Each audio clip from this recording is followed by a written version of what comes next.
Yo, yo, yo, yo, yo. Y'all know who it is. What's good, man? There's a lot of things going on, you know what I'm saying? It's a lot of things going on. And, I just wanted to share some of my own insights, you know what I'm saying? But first, y'all know who it is. A Lord Hybrid is in the building. Yes, I am in the building. We back, brothers. We back, man. And one of the things it's crazy because I've been having this video topic in my mind for a while, and now just with the unfortunate situation with the brother Jonathan Majors, it's so unfortunate what's happening to this man, how they destroying this man, and it even goes into context with the conversation that I've been having with the Game Brothers. Shout out to the Game Brothers. Shout out to Mr. Lucario, and shout out to Miles Cunningham. We've been having our kind of back and forth discussions about our different philosophies, and really that kind of takes it back to what Red Pill used to be. It was just everybody presented their own ideologies, and we competed with each other intellectually, and certain people went with certain ideologies and certain people went with other ideologies, but it's it's some of the things that I'm thinking about is all my ideologies and all of my methodologies are based on current situations, current circumstances, the current environment, and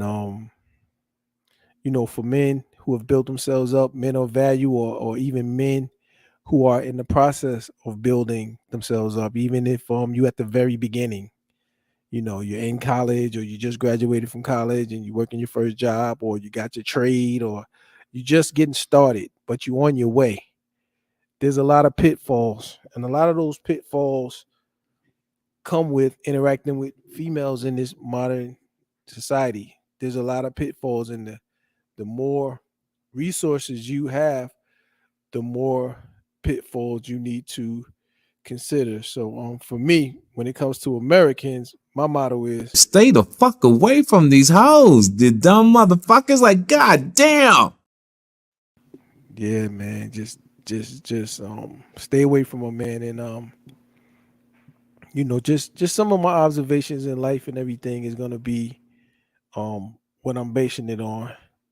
Because if you got money, and I'm gonna do a future video on this, whereas men of value, high value men, you can't afford to be promiscuous. If you are a man with money and you are promiscuous and reckless with your promiscuity, You are so dumb. You are really dumb. For real. we are now the vulnerable ones, because there's a whole system waiting to get us. You know what I mean? So bear with me for a moment. And while I gotta go close this door real quick. So then we're gonna get back. We're gonna get back to this. So give me 1 second. Again with the money? Yeah, again with the money. God damn, look at my pockets now. Started my own business. I done blew up for realists. Stacks coming in every day. On foreign islands is where the fuck I stay. Fucking foreign bitches, they be cooking, they be fucking, they be sucking. Man, it isn't nothing. I'm the motherfucking shit. Bitch, without you, I'm set free. I'm so damn high. You got to look up on the sky, cause I'm on a plane, that's why. To an international destination with no hesitation. Got bitches waiting at reception with invitations with my name on it. God damn it, I done turned my life to the shit. And guess what? I didn't need no motherfucking bitch. You got left. SP motherfucking I. Ain't nobody slinging no dick in here but Big Daddy, because he the only one paying bills. Right. That's right. And if you Big Daddy, you better be careful about who and where you slanging at, because you might step into a pile. So, first of all, let me take a look at what's going on with the brother Jonathan Majors. It's very unfortunate. I feel so. I mean, I don't watch the media. I never heard of Jonathan Majors before because I never seen a Marvel movie. I'm not into the media at all.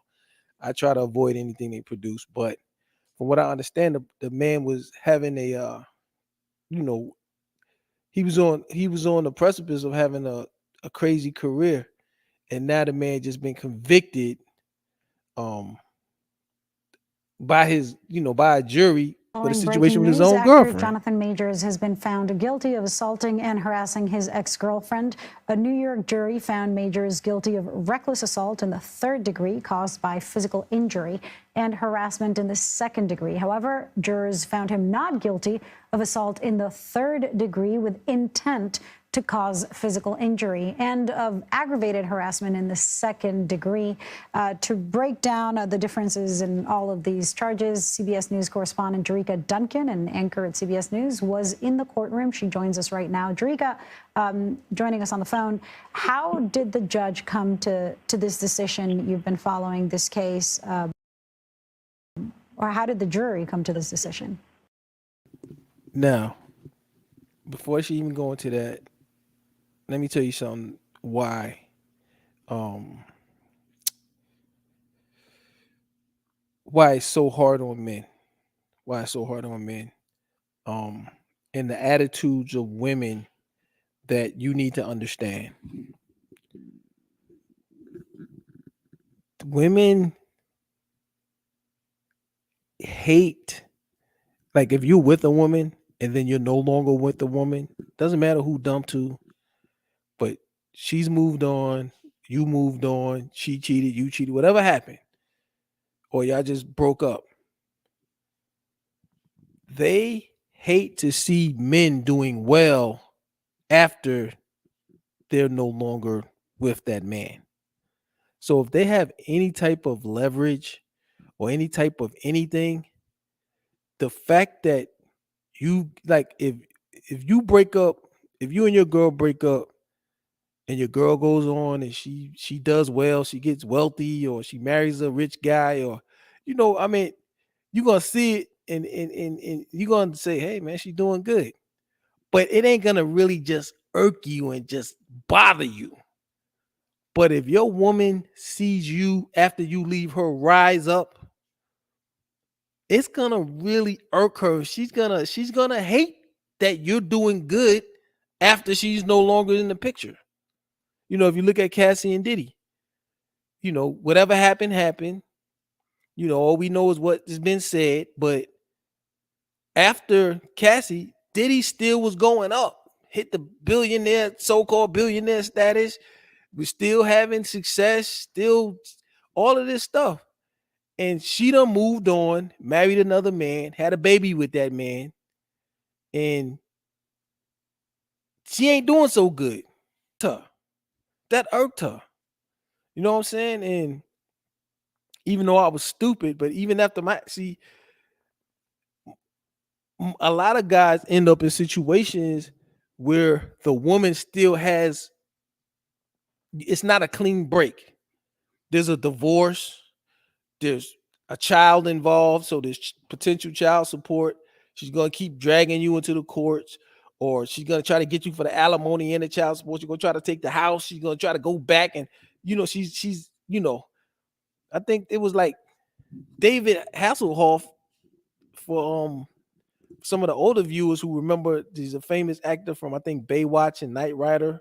I grew up watching Knight Rider, and I didn't watch Baywatch, but that was a big time show.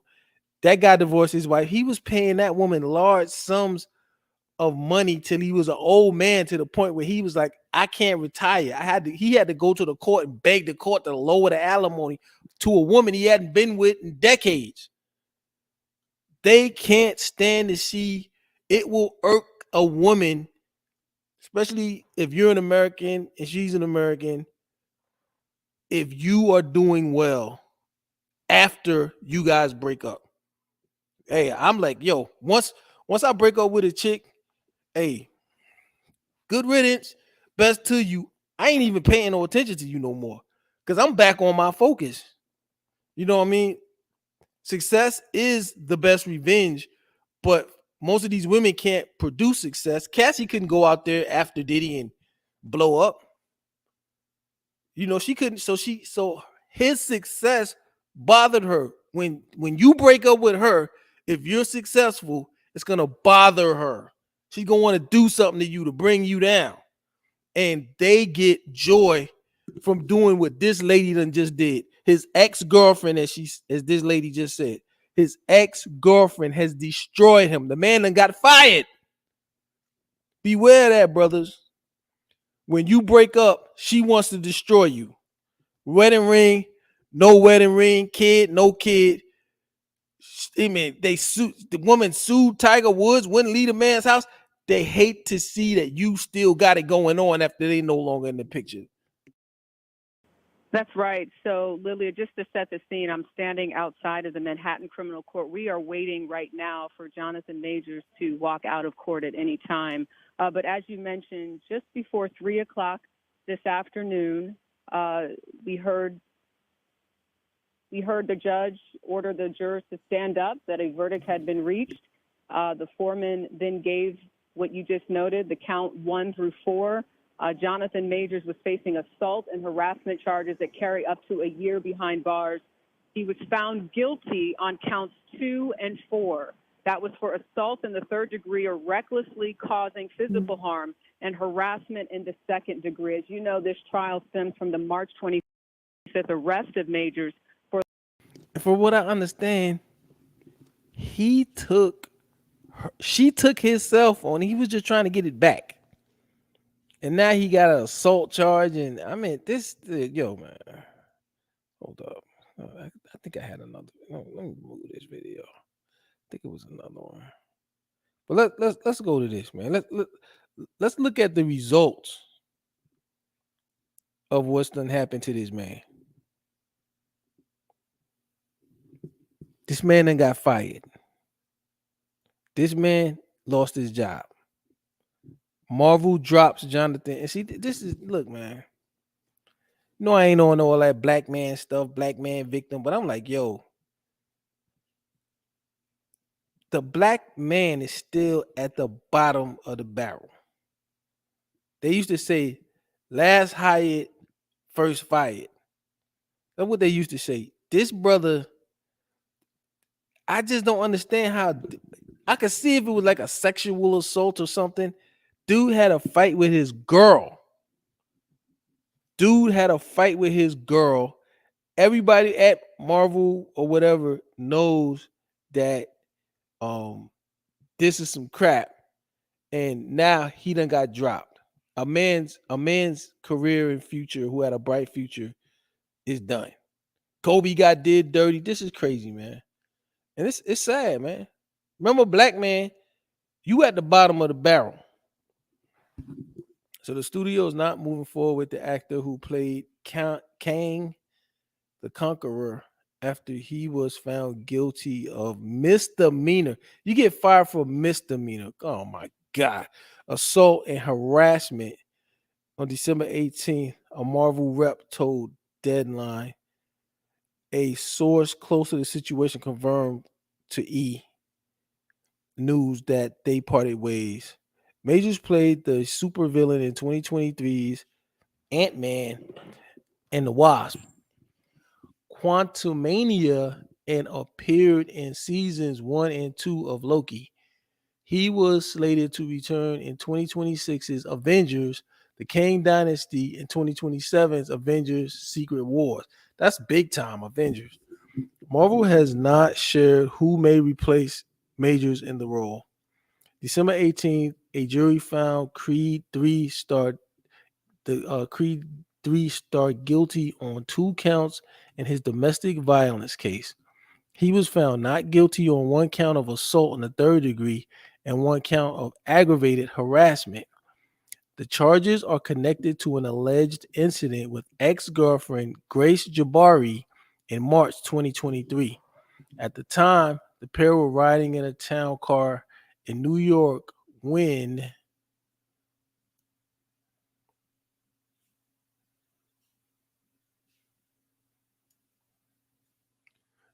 Jabari said Majors received a message from another woman, according to NBC News. Prosecutors said the text read, "Wish I was kissing you right now." So she just got jealous because the man, this is a movie star. I'm not saying that gave him the right to cheat on his girl, but I mean, the man's a movie star. Girls are gonna be coming at him. The dancer tried to grab his phone, but Majors allegedly pulled her finger, twisted her arm, and hit her face, according to prosecutors. The couple stopped the car and got out, but Majors allegedly threw her back inside. Police later responded to a 911 call. Look, man.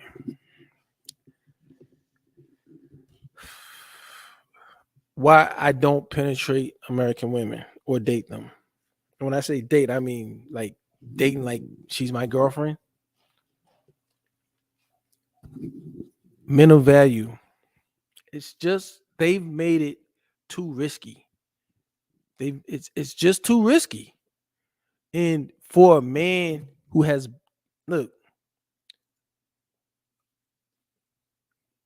I've been doing my business for 15 years. The first 5 years I was doing my business, it was just a side hustle. I was just hustling. And then I got to a point where I decided I'm going to actually turn this into a business.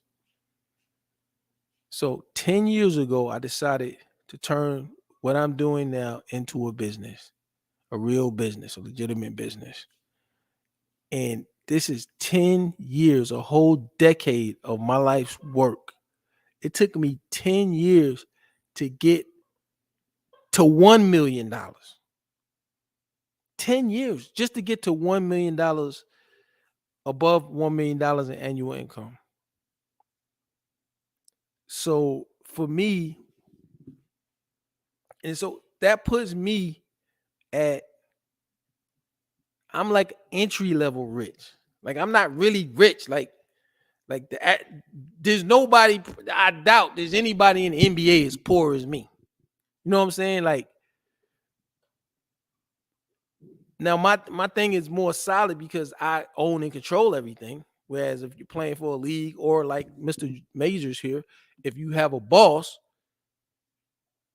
you know, they can remove your income from you. So fortunately, you know, I'm in control, so I'm not going to fire myself. You know, and I hear a lot of other content creators, oh, you still hiding behind a avatar. If you don't show your face, I don't respect you. Well, look, brother, I ain't looking for your respect, okay? I ain't going out like Kanye. I say things that are controversial. I don't ever want my blabbing on the internet to affect my income. Now, those who do this for money, I understand. This is your hustle. This ain't my hustle. I don't intend for it to be my hustle. I got something that I built over damn near 2 decades that I don't want my voice to affect. It's just like the great legend Michael Jordan. They wanted Michael Jordan to take a political stance many years ago when he was on top in the NBA. And he had a business that he built up selling his sneakers. And he famously, they wanted him to support a Democrat from his home state because he was black. And Michael Jordan famously said, no. Why? Republicans buy sneakers too. He would not let his mouth affect his business. You see what I'm saying? And that's the reason, like, the people who criticize me for that don't have anything else but this. I have other things that could possibly be affected by me talking. So I choose to be anonymous. And on top of that, I have no desire for fame or notoriety. I go to the mall, I get no attention, I get left alone. And that's what I want. I want to be nobody. I want to be able to go to the mall and nobody cares. I don't want to be approached. I don't want to be recognized. I want to be left the hell alone. But anyway, so that's so to all you brothers who, well, you won't even show your face, you coward. Well, we ain't got the same situation. So please, I just ask you to respect my situation, because this is the way it's going to be and it's not going to change. So anyway, 10 years of hard work, really 15 years of hard work to get to this level. I'm a man of value now. Like I say, I'm entry level rich. I'm not like some big time rich. I'm not really that rich. I could fall off and go back to broke really easily. And so one of the most things that I see, like I did this. Let me show you this. Get rid of this right here.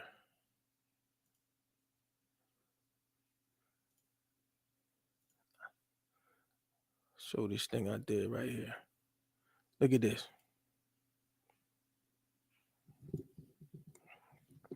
I went into Google. I put in sexual allegations sued. And just look at this, man. Look at this. I went to Google News and just look. Look at this.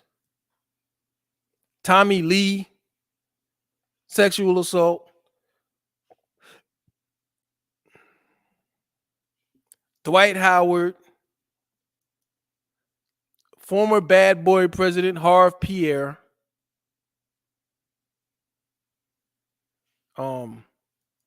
This chick suing the hospital, saying somebody in the hospital sexually assaulted her. She's suing the hospital. Axl Rose. I remember, I think it was just last week, I just randomly went to the New York Post and I was just scrolling down. And from scrolling from the first page, from the top to the bottom, I seen 3 men being destroyed by women for some type of allegations. They sue men who have money. So when you got these game ninjas, you got these you got Mr. Lucario and doggone Miles Cunningham, Steve from the Man Mindset, Kay Zaggin, whoever the game spitters is. These are the 4 I'm aware of, telling you to go run up on and be hitting all these chicks. That's why I say game is for pookies. I can't afford to be interacting with random women like that and inviting them in. I can't do it. I'm not gonna do it. It's too much for me. Shout out to my boy D Nowitzki. What's going on, premium gentlemen? We in here. No doubt, D Nowitzki. Mufasa Shabazz. Shout out Mufasa. So he lost it all over a routine relationship argument over a phone. Exactly. That's routine, Mufasa. I had an argument with my ex-chick over the phone, and the same exact struggle happened. The same exact struggle. It was physical. I didn't hit her in the head or smack her or nothing, but I was going for her phone. And she refused to give it to me, and we was in the car, and it was a struggle. Nobody got hurt. It was just these things happen.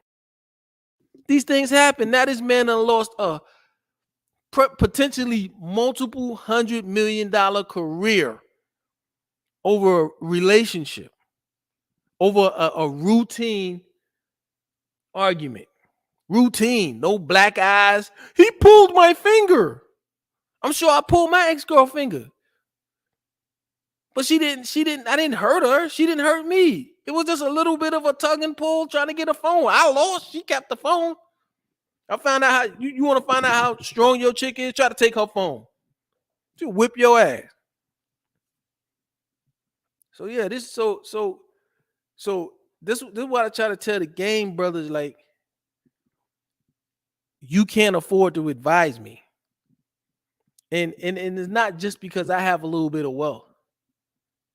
If you are really focused and you have a plan and you're executing your plan, whether you're in the beginning, middle, late stages, you're on your way, it's not worth it. It's not worth it. So when it comes to American women, I'm not penetrating them. I'm not going to do it. I'm sorry. I'm not. It's just too much risk. If you put in if go into Google News or go DuckDuckGo and click news and put in sexual assault sued or anything like that, you would be surprised how much stuff comes up and how many different men. The mayor of New York, Jimmy Iovine, even doggone freaking Bill Cosby again, Diddy everywhere, everybody that was working for Diddy. It's crazy. So I have not penetrated a woman in months and months and months. I have not penetrated a woman. I haven't. And I just feel, I feel sorry for younger men because it's harder for me it's easier for me to control myself now that I'm an older man. But when I was a younger man, I had a much, much higher sex drive. So it was much more difficult for me to control the aspect of myself as a young man. But now, even if I'm sugar dating a chick, I won't penetrate her. There's a lot of things that can be done. You could give me you can massage my male organs. You can give me a happy ending. I could titty bang you. I can get an ass job, which I actually really enjoy those. Look that up if you're not familiar with it. Hand job. It's a lot of things you can do. You know what I'm saying? Oral, you could do a lot of things and get a lot of sexual gratification without being penetrated without penetrating. Not being penetrated. Pause, goddamn, pause. Shit. But without penetrating the woman, it's extremely risky because then with the penetration, it brings so many levels of risk. I'm to the point I don't even want oral anymore. I don't want oral in the United States. I'm done with oral here. I'm done with mouth and coochie. I don't want no mouth. I don't want no coochie. You know what I mean? Give me everything else and anything else. I don't want anal. No anal, no mouth, no coochie. Anything else. You know what I mean? But when you penetrate, you have now pregnancy risk, STD risk, removal of consent. After the fact. She could have gave you that and y'all had a good time. And even when you text, I had a good time. I had a good time too, baby. Hopefully we can see each other again. Then she could let it sue you and say, well, I was under duress and I was stressed out and I was forced into it. And, and one good thing that a brother named Ramil gave me, he was like, yo, everything you do inside with a woman needs to be on camera. So when I was really entertaining lots of women, when I was staying in the penthouse, I had cameras everywhere, bedroom, living room, everywhere except for the bathroom. And I didn't go in the bathroom with them. So if they tried anything, I got you. I got you on tape. Yeah, but I've really decided I'm not gonna penetrate any Americans. I think I penetrated one American earlier this year. And I just don't want the risk anymore. I just don't want the threats to my wealth and to my reputation that would come from dealing with these American women. So yeah, the brother Mufasa, he lost it. I mean, I think he'll be able to come back, but as of right now, he lost everything to an ex, to a relationship.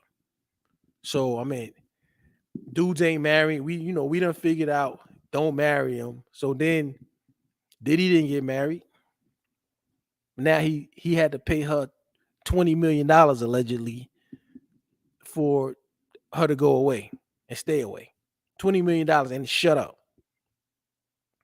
So I just think any dude where it's known that you have money, especially if you got clout whether you be an actor, a rapper, an athlete, or a well-known businessman, you have no business dating domestically. Right now, not only is game for Pookies, dating Americans is for Pookies. American women should be relegated to broke ninjas. American women should not have access to high value men. If high value men are smart, you should not. If you got a name, like, the sad part about athletes is everybody knows how much money they make. Okay, athletes, all of their contracts are public. So she knows you just signed a $100 million contract, $150 million contract. Everybody knows it. They can go pull up your contract and then start chasing you around the city in tight dresses, and hopefully you'll be stupid enough to penetrate them. Then they're gonna say you took it, you was violent, or if you get them pregnant, Lord have mercy. You know what I mean? It's if you are a man of money and it's known publicly, you have clout, you should not be dating in this country. Now, I ain't even got no clout, nobody know me. I just got a little bit of money. I'm not even a million liquid. I'm not dating in this country. I'm getting on a plane, and it's even to the point where it's spreading, because I know I watch some of the passport bros, and some of the passport bros are saying, like, going to the Dominican Republic, they got it now in the Dominican Republic. If you yell at a chick or you get into a situation with a chick, they can go to the cops and get you locked up. So now chicks are telling dude, give me $500, I'm gonna tell the cops you did something. So I'm to the extreme now, and it costs more money, and I know everybody can't afford to do it, but I use jurisdictional protections, whereas, like, the next trip I'm going on that's coming up in the near future, I'm flying a chick from one country to a visa-free country from her. She's from another country. I'm flying her to a visa-free country that she can go to on her passport, and I'm flying there. I don't even want them in their own country anymore. So like all of the dudes that's going to Medellin, Colombia, they murking those motherfuckers. They killing like 3 dudes a week. Dudes disappearing, dudes getting found thrown in the rivers, dudes getting found dead in their hotel rooms. You know, they're being targeted. Colombia's off the list for me. I'm not going there. Shout out to the doghouse. I see you out there, bro. Yeah. So now what I'm doing, and I'm paying the price, it's costing me more money. I don't want to date a woman on her own territory. She damn sure not. I'm not dating no. Even if she come from another country, I'm not dating her in the United States. I will not be having sex in the United States. Period. In the continental United States, I will not have sex. I won't even go to the Dominican Republic no more and date Dominicans, because Dominicans, they passed a law against the passport bros to empower the women, and now the women are doing the same thing the women here do. They're extorting you. And so really, passporting is not for broke dudes. If you're broke and you could barely, don't be Jay Rello dating out there. If y'all ain't heard of Jay Rello, look up Jay Rello. He the broke passport bro. He'll go to a place, blow all his money, didn't know how to enough money to leave, and he'll be online trying to beg for money on GoFundMe to get a plane ticket to go home. This is that. You should not be doing that. That's extremely dangerous. You don't want to get stuck in a foreign country with no money. That's extremely, extremely dangerous.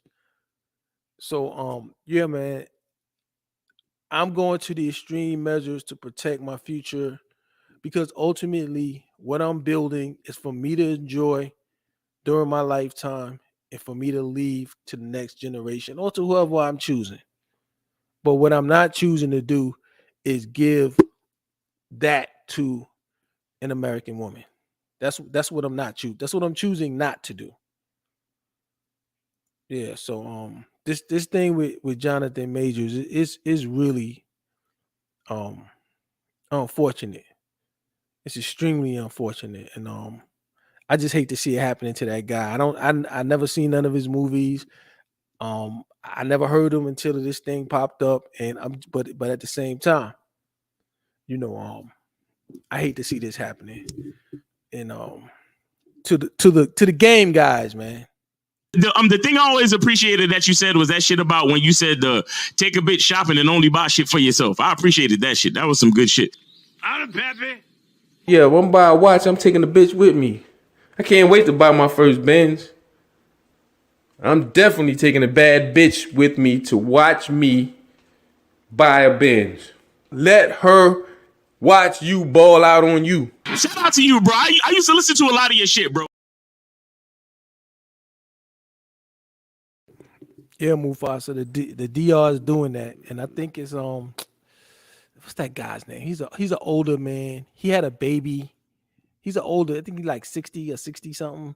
He had a baby with a Dominican, and she ran off and did the same thing to him. That American, she ran off with the baby. I think she was trying to get some child support. He moved to Thailand. What's that dude's name? Taylor Made Dreams. Taylor Made Dreams. He's a Passport Bro YouTuber. You can look him up, and now they're saying that the American women are following the passport men to their destinations and trying to see what's going on and mess up what they got going there. I'm like, yo, the brothers are running away from you. Just leave the brothers alone, man. Let them have some peace. We can't have no peace on this earth. Y'all gonna follow us to see what we doing with other women because we don't want to be with y'all? That's crazy. But yeah, the DR is doing that. Look, check out Taylor Made Dreams, man. He had a video about that, telling some stories about some guys. And one dude, I think she came back with the cops, and somehow I think he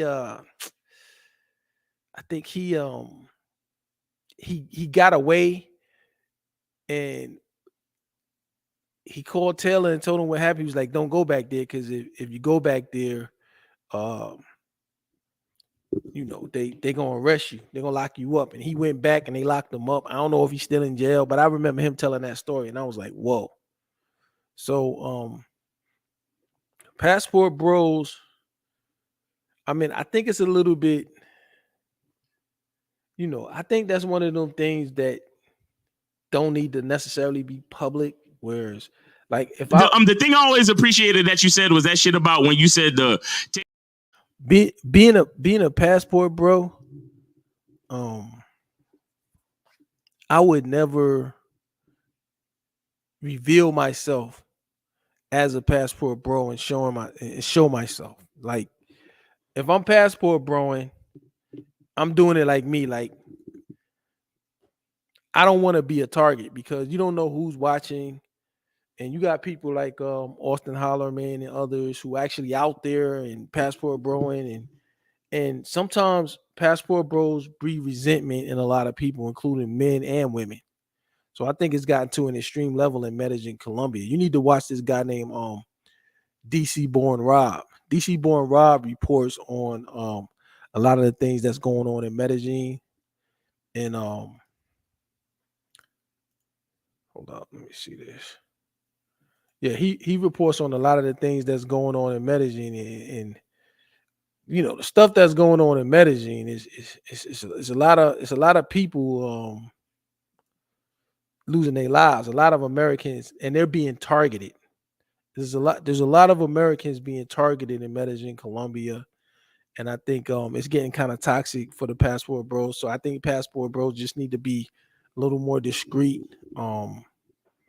And not necessarily show themselves, present the information. Like me, I present information, but I don't necessarily show myself. Sometimes you might need to be a little discreet, because I think, like Austin Hollerman, wherever he goes, people in the places where he's going know him. And I think that's a danger. So for me, I believe in, low key, um, don't put yourself out there, do what you're gonna do. And then I think for the most of the details, they need to create private groups where you can get in and people. I've been a member of a passport bro private group where you could get more specific information. They'll hook you up with resources and stuff. But like putting yourself out there is dangerous. So it's so many pitfalls to look for. So like for me, like I said, it feels kind of weird to not be penetrating American women anymore, but it's just I just don't feel comfortable doing it anymore. If I said Colombia is too much, I go to crazy places, but that's just too much. I've never heard so many stories of things happening to tourists. Got to do the countries that aren't as popular. People have done too much of the DR. Yeah, like if you going to the DR and like if they start targeting you, you don't know when it's gonna start. Because I have been to Medellin and I was safe. I was out at night. I mean, I wasn't out there looking for women in Medellin. I went to Cartagena and I had such a blast. And then I left Cartagena and went to Medellin. By the time I got to Medellin, I didn't want no more women. I was just meeting up with the homie. So, when you're in a place like that, and we're taking advantage of the arbitrage, whereas we may not be necessarily like in a place where if you're making 50,000 in America, you're not really doing it like that. You get by, but if you're making 50,000 in Medellin, you doing it. You big time. That's like 150,000 in America, just due to the arbitrage opportunity. So that creates resentment, and then you got a lot of guys who just down there slutting out the girls. And so in a place like Medellin, there's a lot of gangsters down there. There's a lot of gangsters down there, brother. So when I'm watching DC Born Rob, I'm seeing like brothers is getting killed every week. They just killed the Asian dude down there. I mean, they did him dirty. They kidnapped him, asked for $2,000, and I guess they didn't get the money fast enough or whatever. Stabbed him up and threw him in a river, and they found him. Just found a dude yesterday or the day before dead in his apartment. The girls was drugging all the guys, so guys meeting these girls on these dating apps. The girls are working for some gangsters, and so they either giving them drugs to dope them and rob them, steal all their stuff, or they getting kidnapped and getting murdered. And brothers are still going down there in droves. And then you party. Like I told Mufasa a long time ago, I don't even go out at night no more. I don't go out at night. I don't go out at night no more. Even here, when the sun goes, I'm looking in the sky. When that sun starts setting, I'm on my way to the house. Most of the bad stuff goes on at night. Then a lot of the stuff is with girls and drinking. So now I'm about to go to a new place that I've never been before. A lot of the stuff that you get into happens because you down there searching, for women. So for me, it's helpful that I'm importing my own woman who's not from there. So I'm not taking none of you guys as girls. I'm importing my own chick. And she's totally dependent on me. So like if you go to a place and you're dating a girl from there, you don't know who she knows. She might know all the gangsters. She might know all the killers. She might be working for them. You on her territory. She know where she at. You don't know where you at. So I don't want to deal with girls on their own territory unless I'm in an extremely secure location. So even when I do go to the DR, I'm in gated communities with strict security where they don't let people in. But the only thing is, even that's breachable because a lot of the people that's working at security are very low wage. So if they want to get you, they can get you. But in most cases, they won't get you because they want to keep their job or whatever. But they are eyeballing. Because I remember the last time I was in DR, I was in a gated community. And I remember when I was driving out, the security dude, you know, I had a little chick with me, and the security dude was like, "Oh yeah, you from America? Money, money, money." So they can't see you as anything other than a dollar sign. So if they see you as a dollar sign, that means you're a target. So if they catch you slipping, they're gonna get you, whether it be the security dudes or whatever. So international travel, if you know, if you can't be in a secure location and call the cops on you, the damn cops don't give a damn, because Dominicans don't give a damn about nothing but Dominicans. So you an American, you just a dollar sign. You a Haitian, hey, you just a damn, you like a fucking one of them damn migrants coming over the border. But only thing is, the government cares more about the migrants that's coming into America. They feeding them and housing them. In the Dominican Republic, the government hates the Haitians. You know what I'm saying? So nobody give a damn about a Haitian. So you actually safer dealing with a Haitian in the Dominican Republic than dealing with a damn Dominican. Because if that Dominican calls the cops, those cops gonna fuck you up. They're gonna try to drain you. If you get a Dominican lawyer, you can't trust him. He's gonna try to drain you because they don't care about nobody but Dominicans.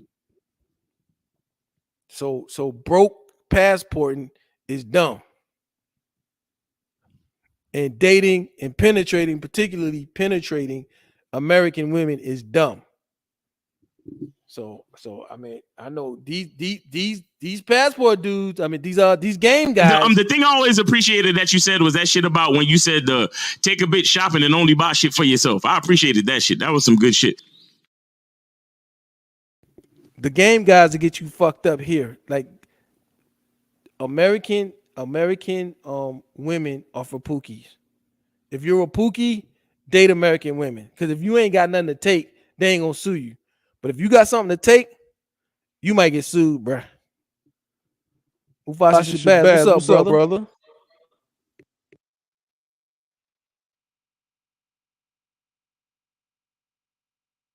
Mufasa, you there? Hold on. Oh, you must got me on speaker. You got on speaker on Mufasa.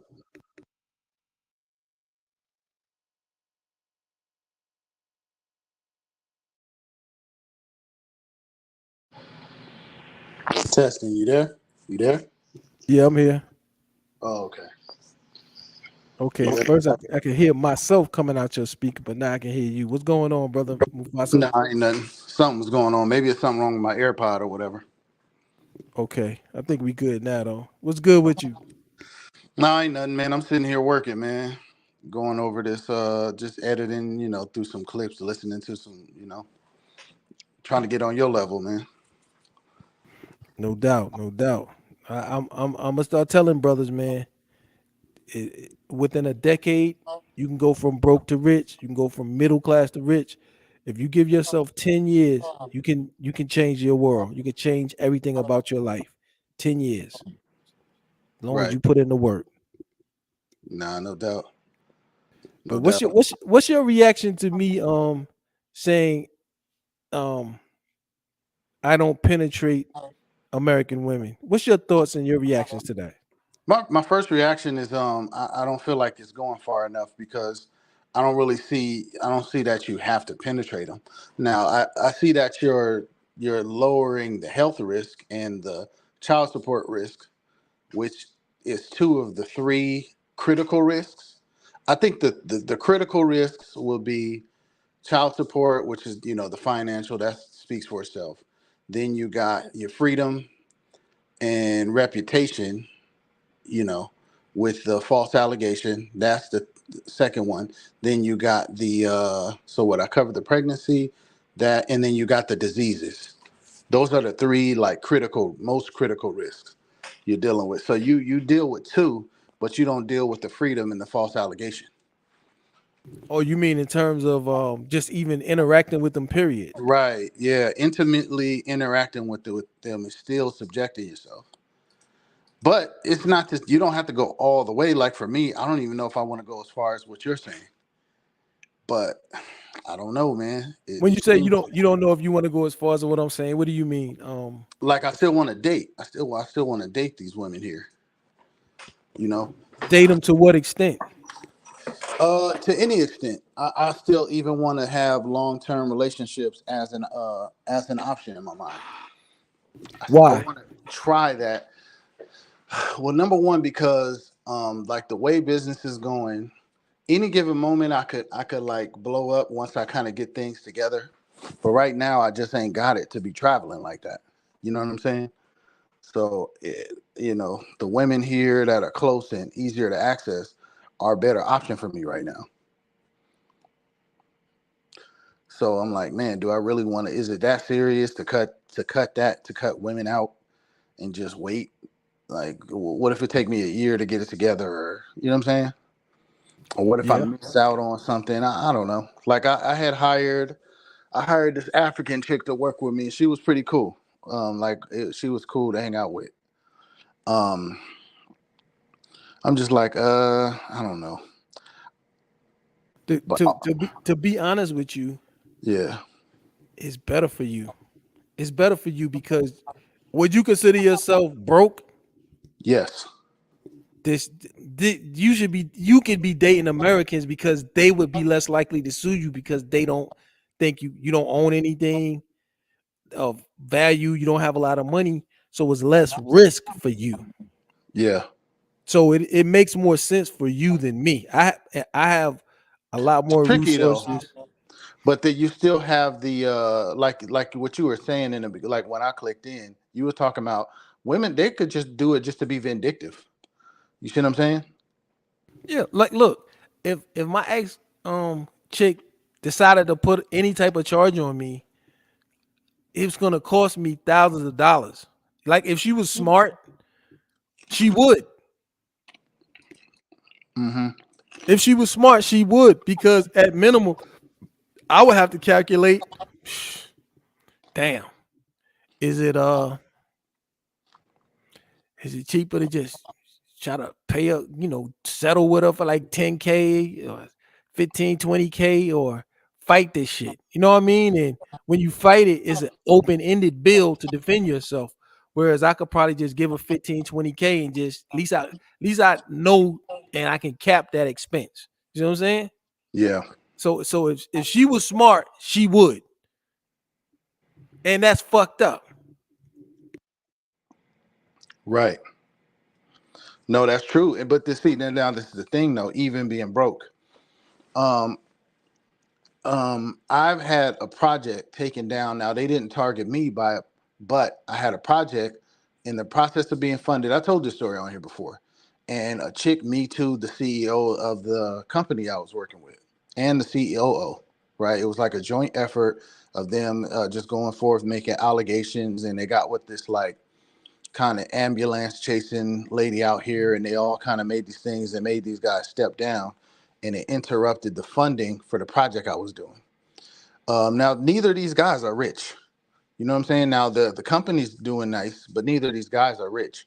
Um, so I don't know, and it's not as if I have nothing to lose. I still got all my gear. I got my business. I got things kind of going on. So it's like, and then you never know what people think, like for instance, these people, I'm hiring them to help me on shoots. They seeing me do multiple shoots, and these things around these big rich people and whatever. You don't know what they thinking I got.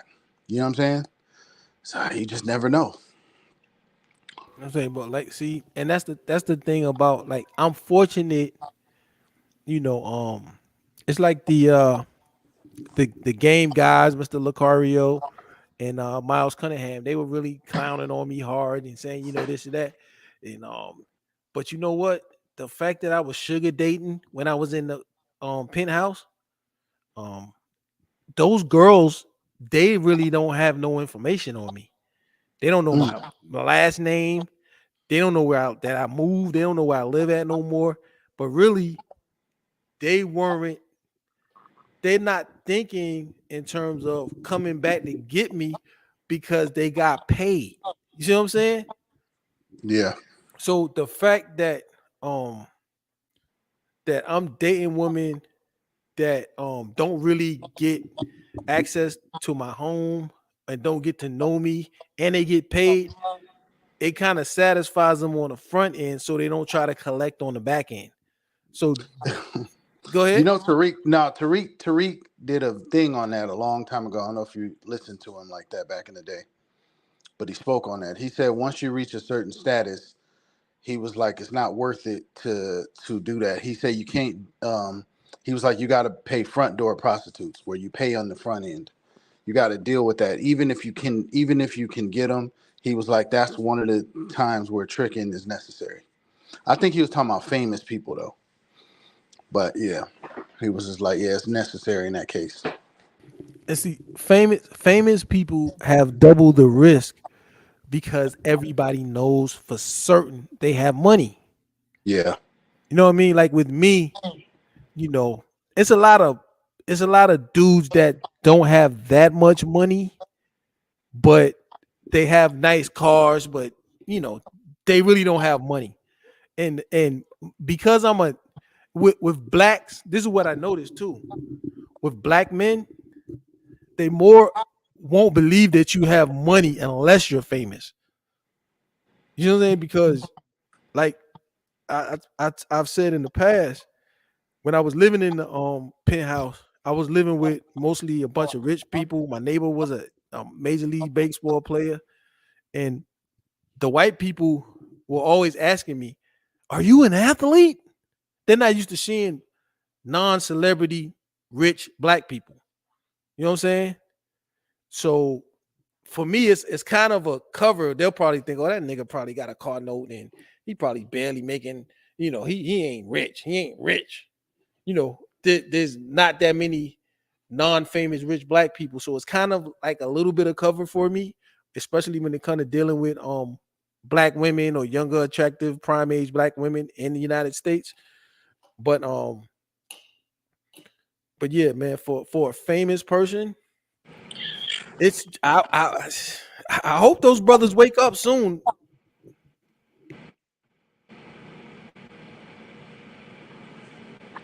Are you there? Yeah, I'm here.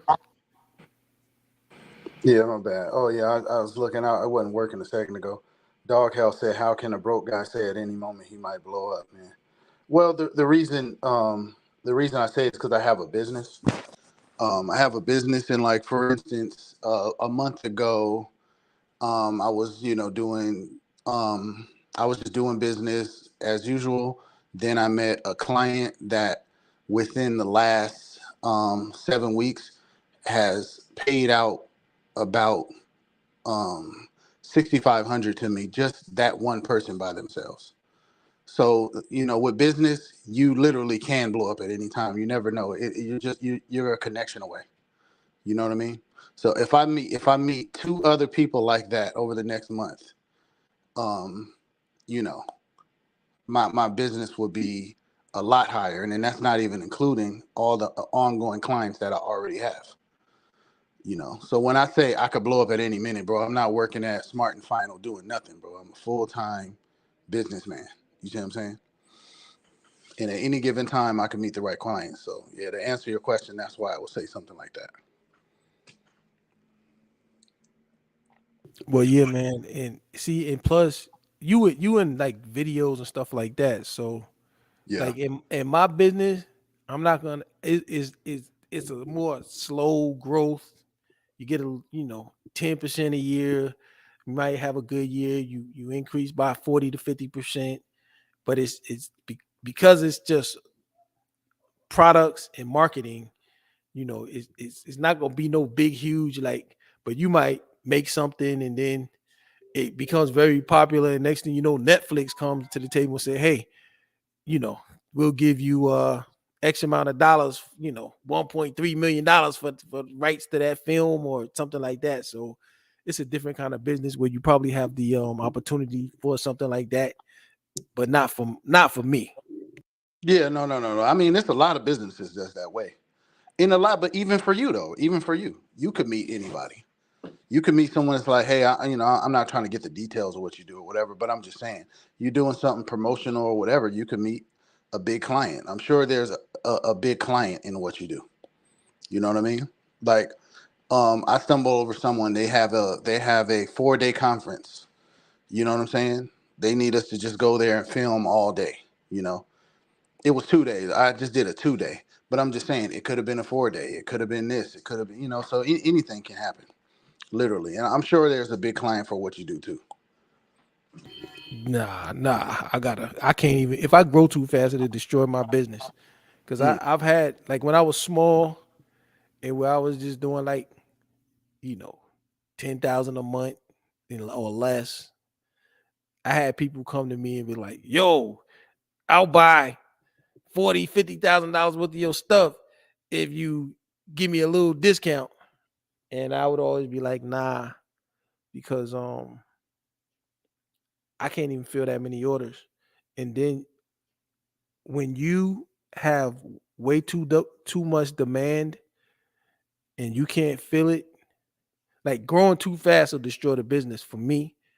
So I had to turn down those large money offers because I couldn't fill the demand fast enough.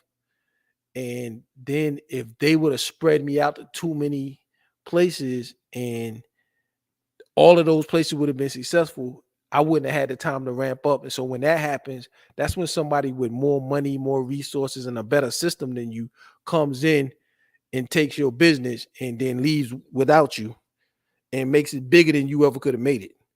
So for me, I always even told my people, because they would come to my people and send these offers through my people. And I'll be like, nah, man, you're going to see. We can't do that right now. And that would have been a huge commission for them. So they were like, come on, man, how you going to turn down all this money? I'm like, dude, just trust me. In the long run, let's just take our time, keep control of everything, grow slow, and we'll be stronger that way. And it has proven even to them to have been a wise decision. But like if I had an app or a tech product, shoot, they can grow exponentially fast, because if you get like 100,000 downloads, then you go to 1 million downloads, then you get 5 million users. You can do that in a year and go from nothing to worth $100 million in a year. No, yeah, there's tons of businesses like that, bro. You always, I mean, you're a special case, but a lot of business, that's a saying. You one client away or one relationship away. Yeah, that's real. That's very real. So when do you think you're going to be traveling again? I give myself, I say maybe July next year. The only thing really slowing me down now is just me. Like my editing and things like that. Like for 2024, I just gotta stop editing. I keep still end up doing it, but like once I stop doing that, I just gotta cover the payroll side of it, stop editing, because I can sell. I do really well. Like if I send out proposals, my booking rate is about 60% of the time I'm booking. So if I just spend more time selling, I'll get more gigs booked, and I got more people working, doing work for me and with me. So really for me, it's just continuing to turn that screw. Like I had last weekend. Well, a few weeks ago, I think, or a month ago or something, it was like my first time to get on. And then I had one out in a different city, and I had a guy covering it for me. Can you hear me? Yeah. Yeah, I can hear you. Yeah, I had the guy covering it for me, right? So as I hire more people and get people to do editing or whatever, I'm basically working on leverage, And the better I get with leveraging, the more projects I get under my belt, the more testimonies, good reviews, things like that. I'm going to tighten up my website and my sales process even more. Once I do all of those things and get a solid team, I can't see how I don't get rich. I just can't see it. Now, the way some of the people I hired may not shoot, but for most of the things that I need to do, the good people, I just need a good person. You see what I'm saying? For most of the things I need to do. And then I need to not do anything alone, and just sell and just give good customer experiences.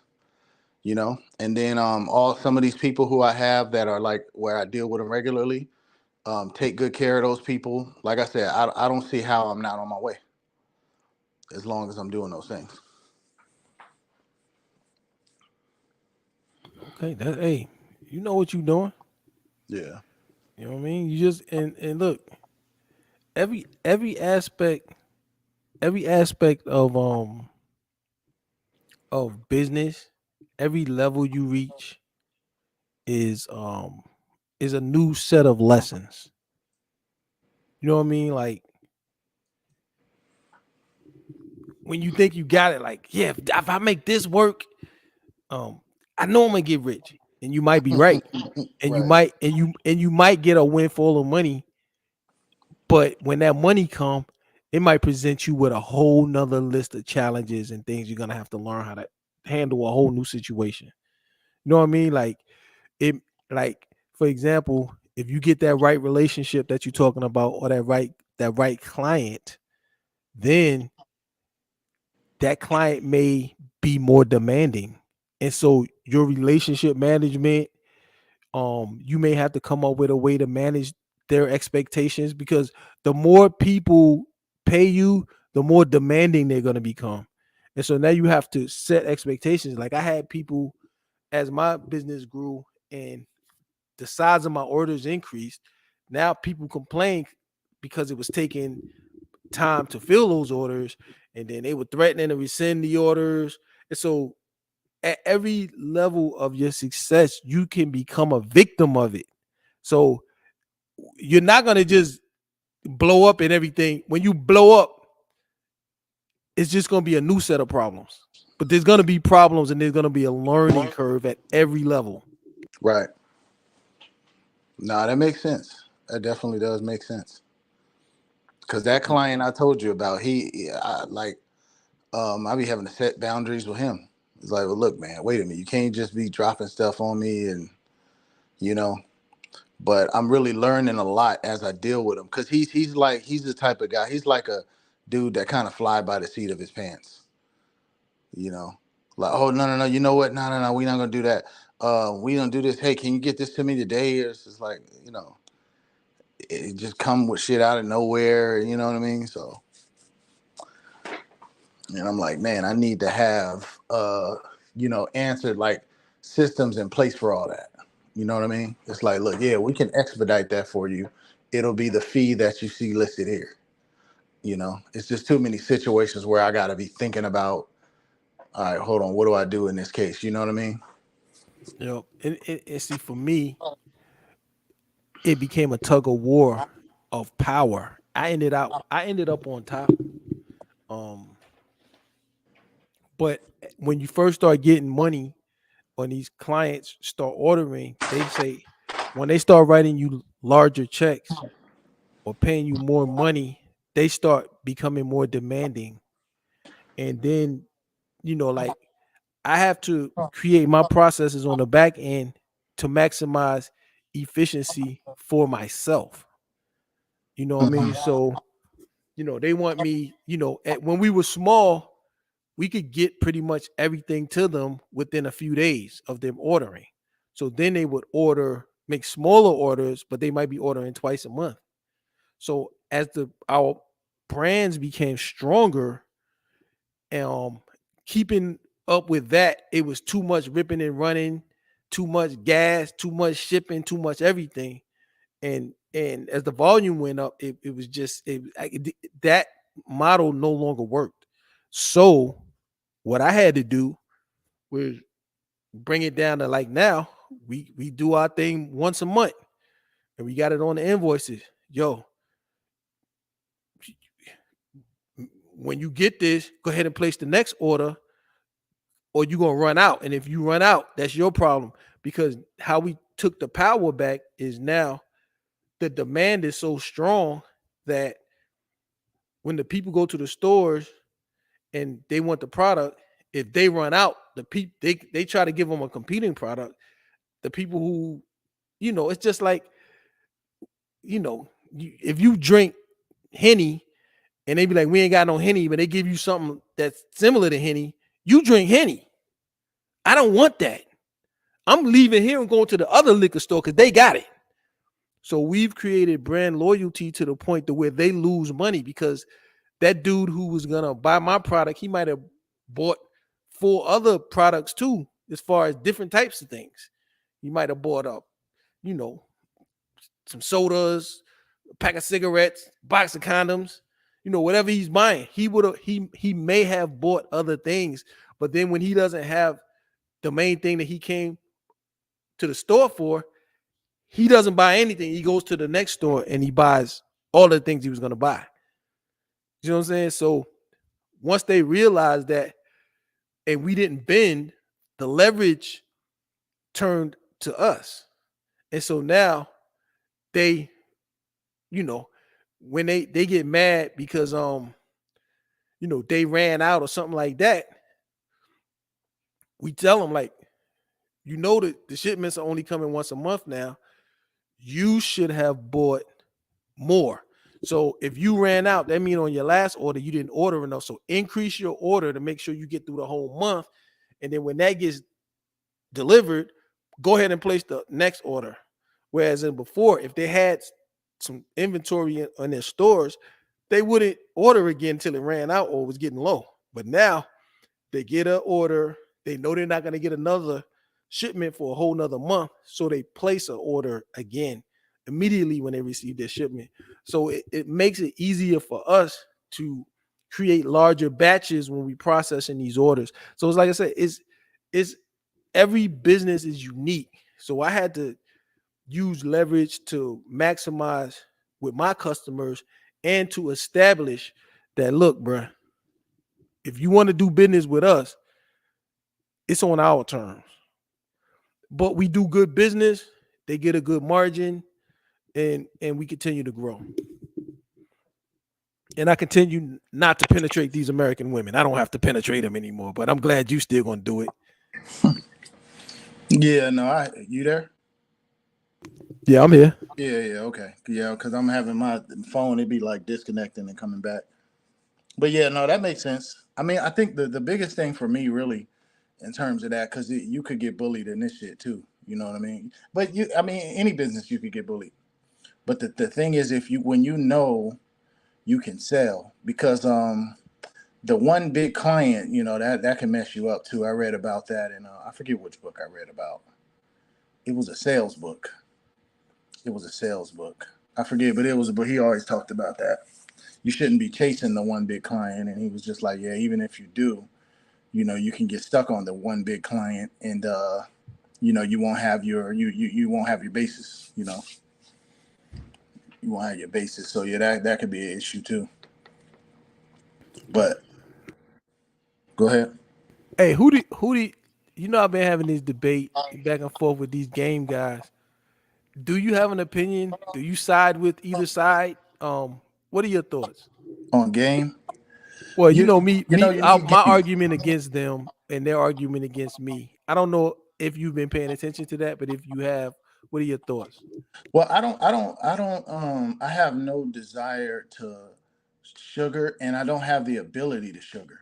So it's hard for me to really, you get what I'm saying? I can't speak on what I couldn't do. You know, it's like I can't be like, oh, fuck them Lamborghinis. I don't want that shit. I don't have the ability to buy it. So when you go into that, I kind of have to just observe.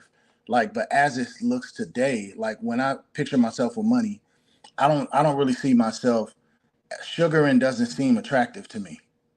You know what I'm saying? Okay, yeah. Now tell me, go into that and tell me why. I don't know. I feel like I would want a natural. I feel like I would want a genuine desire from a woman if I'm dealing with her on a regular basis like that. You know what I'm saying? If I'm dealing with her on a regular basis, I feel like I would want that. Anything other than that is just fun and just, you know, just having fun or something. I could see that from time to time. But just, I don't know, having this, I don't know, I guess, is that what it is? See, with the game guys, and when I do my response to the game guys, I'm gonna go into more details about it. But they don't understand sugaring. They don't understand sugaring, because sugaring, as it's supposed to be, is technically a relationship. It's a relationship. So like when I called in to the game guys, and they were like, Lucario kept asking me, so when you paid the girl for the sex, did you do? See, he's never sugared before, so he doesn't understand that you don't pay for sex. You pay prostitutes sell sex. Sugar babies sell more than sex. Now, sex is a part of it, but it's not purchasing sex. You know what I'm saying? Right. You're purchasing, you basically are adding a third aspect to a relationship. Okay. And so it's like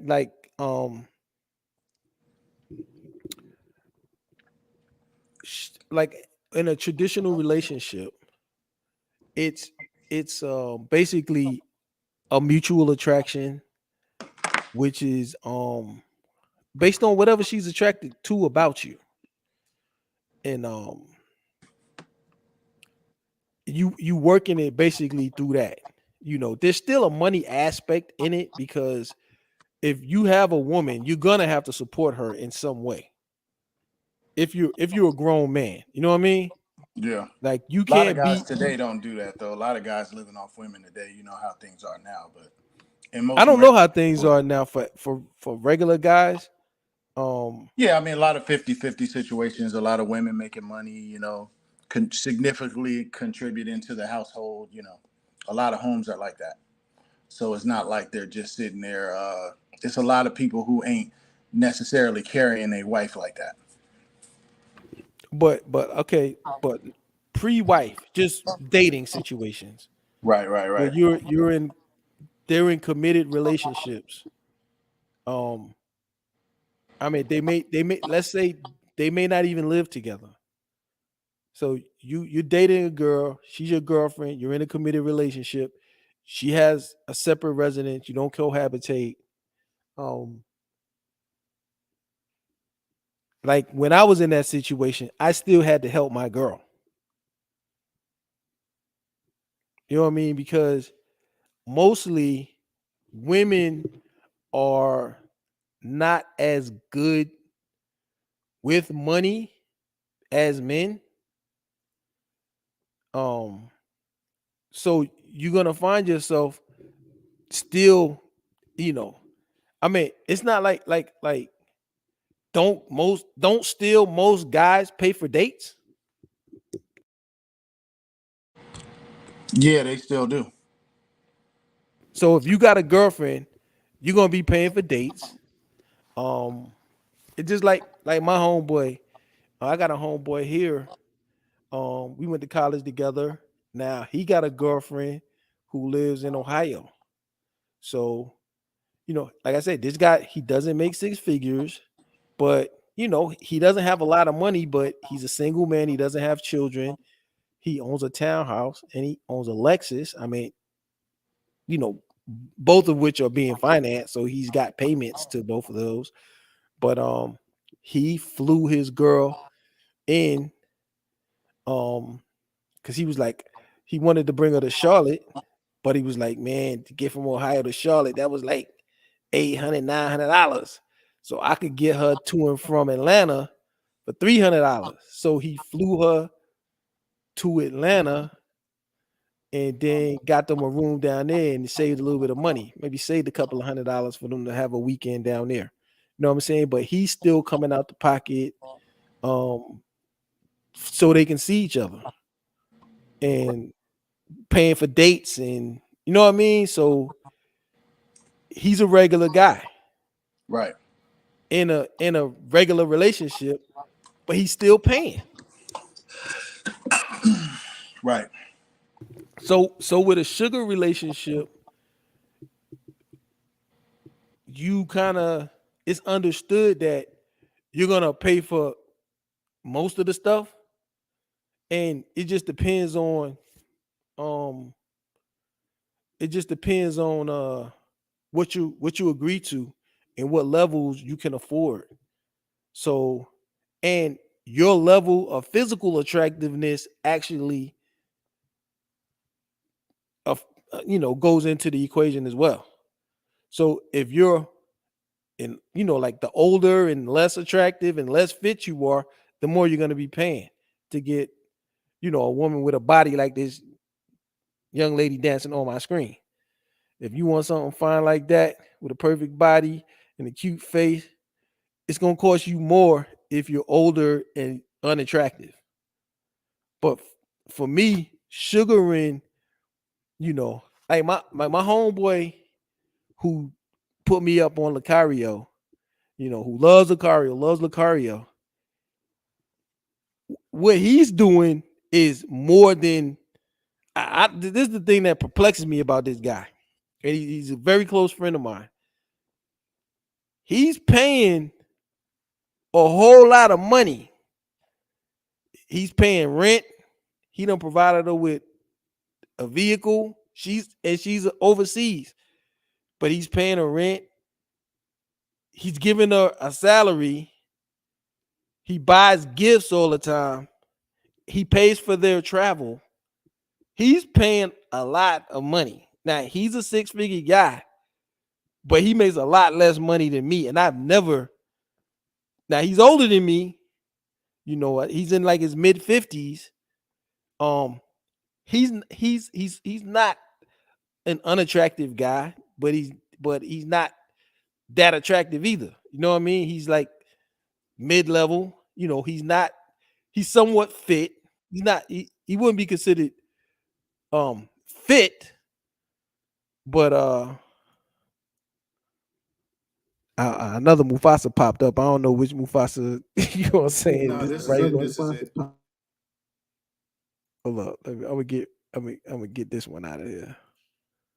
So it's only one Mufasa. Okay. But he's short. But he's paying rent. He's paying for a school. He buys her son gifts. He's planning a vacation to take her and her son to another country. He's paying a whole lot of money, and I've never paid that much money. I've never paid rent. The game guys don't understand what I did, but because I was more attractive, I was charged less by the women. You know what I'm saying? But I still look. I had a girl one time. Actually, I can show you her eyes. Okay. Now, if you look at this girl, this is two different girls of mine. If you look at this image, hold on, I'm gonna remove both of us and put us both back in.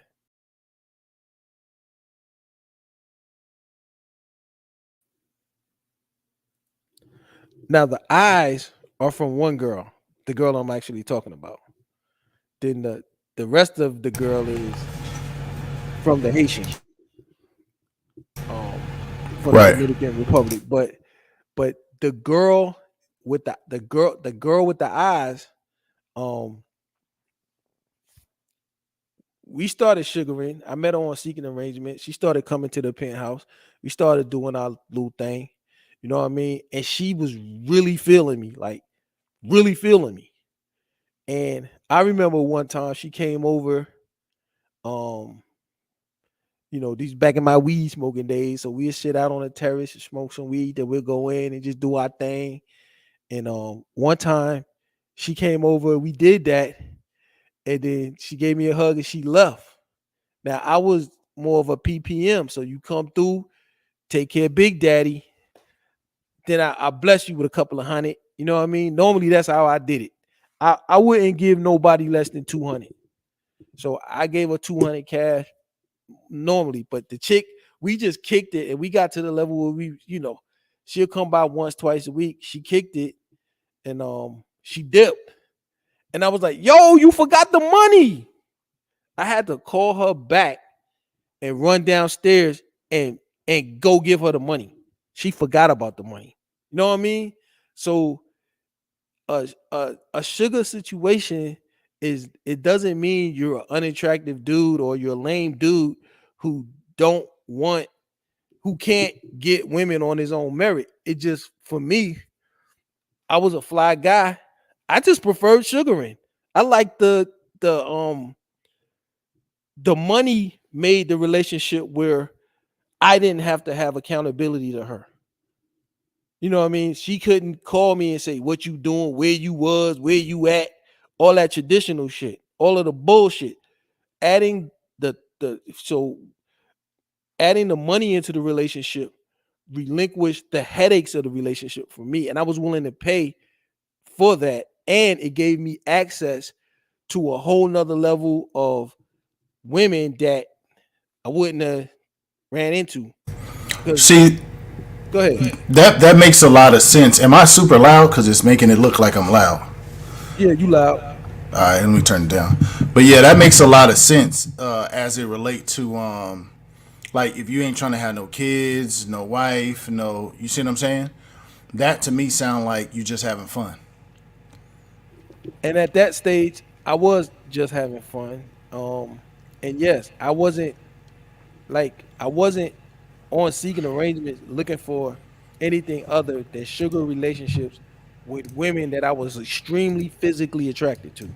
I just wanted to hang. I mean, and it's not all about just I mean, it was a variety of interactions that I had on Seeking Arrangements. I had one sugar relationship that was actually a relationship where she came home, she met my family, you know.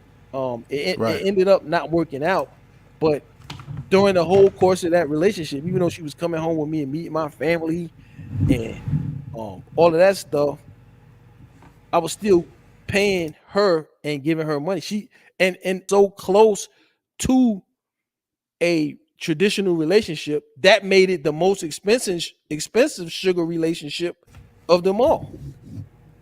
Because with the other ones, it was just come through, we hang out, go to a nice restaurant, come back to the penthouse, do our thing. Here's a couple of $100. You got a nice, good meal. We had a great time doing whatever activities we did. We came back, you took care of me. I put some money in your hand, and you got a free meal, free activity, and you left with some money. So it was a good experience for her. So those chicks were ringing my phone like, damn. You know what I'm saying? He took me to a fly ass restaurant. He took me some fly spot I ain't never been before. He fucked the shit out of me. And I left with some money. This is the bomb. And he ain't gonna be harassing me, asking me where I've been, who I've been with, why you ain't show up and all that shit. You know what I'm saying? A bigger dick, a better dick. And that's what she got too. She got a bigger dick, a better dick. Yeah. So it was like I had those experiences. I had a closest possible. Remember when I made that video? My girlfriend, I paid my girlfriend, or my girlfriend cost me $1,100 a month. Remember that? Yeah, I thought it was $7. I think it was $1,100. I think. Oh, okay. But that included, I paid her $200 a week. I kept her hair done. And I took her out for nice dinners, and we did activities together, and you know what I'm saying? So when I was calculating how much I was spending, about $1,100 a month on her. And at that time I was probably making $40,000-$50,000 a month. So it was economically comfortable for me. And it still gave me a little bit more leeway than if it was just 100% traditional. Whereas I had the relationship on my terms. What's the downside to sugaring? Well, the downside is yourself and making sure that you can maintain control and not get lost in your own emotions. Because most women who are making themselves available for sugaring are not the type of women that you really want to emotionally invest in. So if you can't control yourself in terms of your emotions and your connectivity to that woman, it can cause you, and I fell victim to that too. but it can cause you to get lost in the sauce. But what I always tell my homeboy is, if you get lost in the sauce, you're actually getting what you paid for, because you're actually paying. When when you with a prostitute, there's zero emotions, there's zero dates. It's just, in those situations, you're purchasing sex. So you can't get lost in the sauce. So how good she can trick you to make you feel like it's actually something real, if she does that, she did her fucking job. It's your job not to get caught up in that. And so she taught me, I should have never brought her to my family.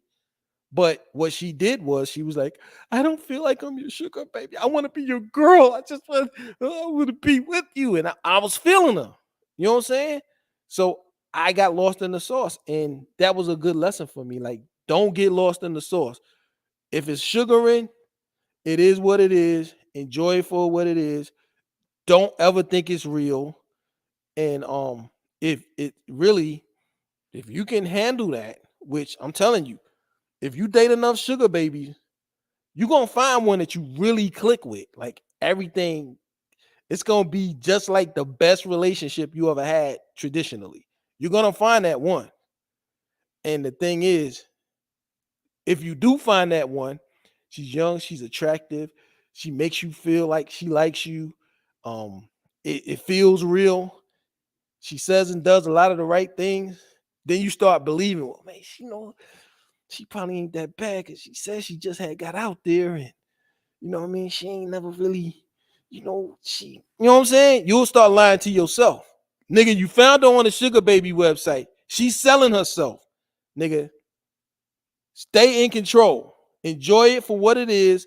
If she ever says, well, I just want to be with you, this is just, I never thought I would ever feel it, I love, and all that shit, you shut that shit down. Like, look, you started off sugaring. I'm not with nothing else but that. Let's just let it roll like it is, and don't go for it. So, I think that's for me, that's the major downside. But it's other downsides too, because there's any app, whether it be a regular dating app, but in particular a sugaring app, there's a lot of prostitutes on the sites that sell sex. So you don't, if you're in it to sugar, don't go for prostitutes.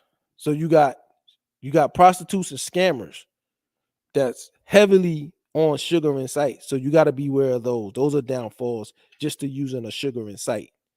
But important thing, but for me, let me see, what other downfall did I have? I had a lot of sugar bitches. Some of those girls are drug addicts. Some of those girls are drug addicts. Some of those girls, like I said before, they're violent. So a word of caution. I mean, I don't think there's nothing wrong with sugaring, and I don't think there's nothing wrong with anybody's philosophy that works for them. I think my ultimate thing is like what I tell my homeboy. I wouldn't do as much as he do for his past. He's combined passporting and sugaring into one situation, which works for him, and he's willing to invest all that money.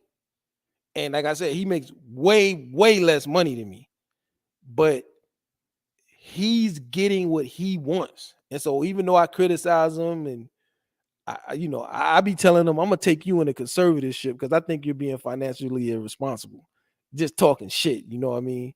But yeah, but the thing is the thing that makes it sugaring is the upfront agreement that, hey, we're entering this as a sugar situation. I'm a sugar daddy, you a sugar baby. Is that how he got into it? Because if he's not, he could never be sugaring. Well, it is I don't think it started there because he didn't meet her on a sugar platform, but I think it evolved into that. And I think he wanted a sugar situation to use the money as leverage to get her to control her behavior so that he would get what he wants. So like what I'm saying, what I'm saying is, I criticize him just like I criticize the game guys. But ultimately, what I tell my friend is, as long as you are getting what you want, I'm for a man getting what he wants and not getting taken advantage of. He doesn't feel as he's being taken advantage of with all the money he's paying. And so if he's getting what he wants, that's the ultimate goal for men. So I'm just glad to see a man getting what he wants. He got a very attractive young woman, much younger than him, much more attractive. He got his dream girl. He's willing to pay that amount of money to have that, and he's enjoying it. He's having these experiences. He's got different priorities than me. For example, when we talk, his priority is he's in his mid-50s. He's considering, like, I'm at these might be my last of my good days, my good years, where I'm youthful, energetic, healthy, and also he's considers his own mortality, because as you age, your own mortality becomes more of a real issue that you consider. So he's thinking, look, I'm just trying to get these experiences in while I can, and I'm willing to pay for them. He's getting what he wants. Salute. I might talk my shit, but I respect him because he's got everything exactly the way he wants it. He's winning. Long as you win it in your own mind, fuck what another nigga got to say. No, I agree with that. But let me ask you this: Would you be okay with your daughter sugaring? Would you help her to do that? She said, Papa Hybrid, I want to sugar. I need your advice. I need you to help me do that.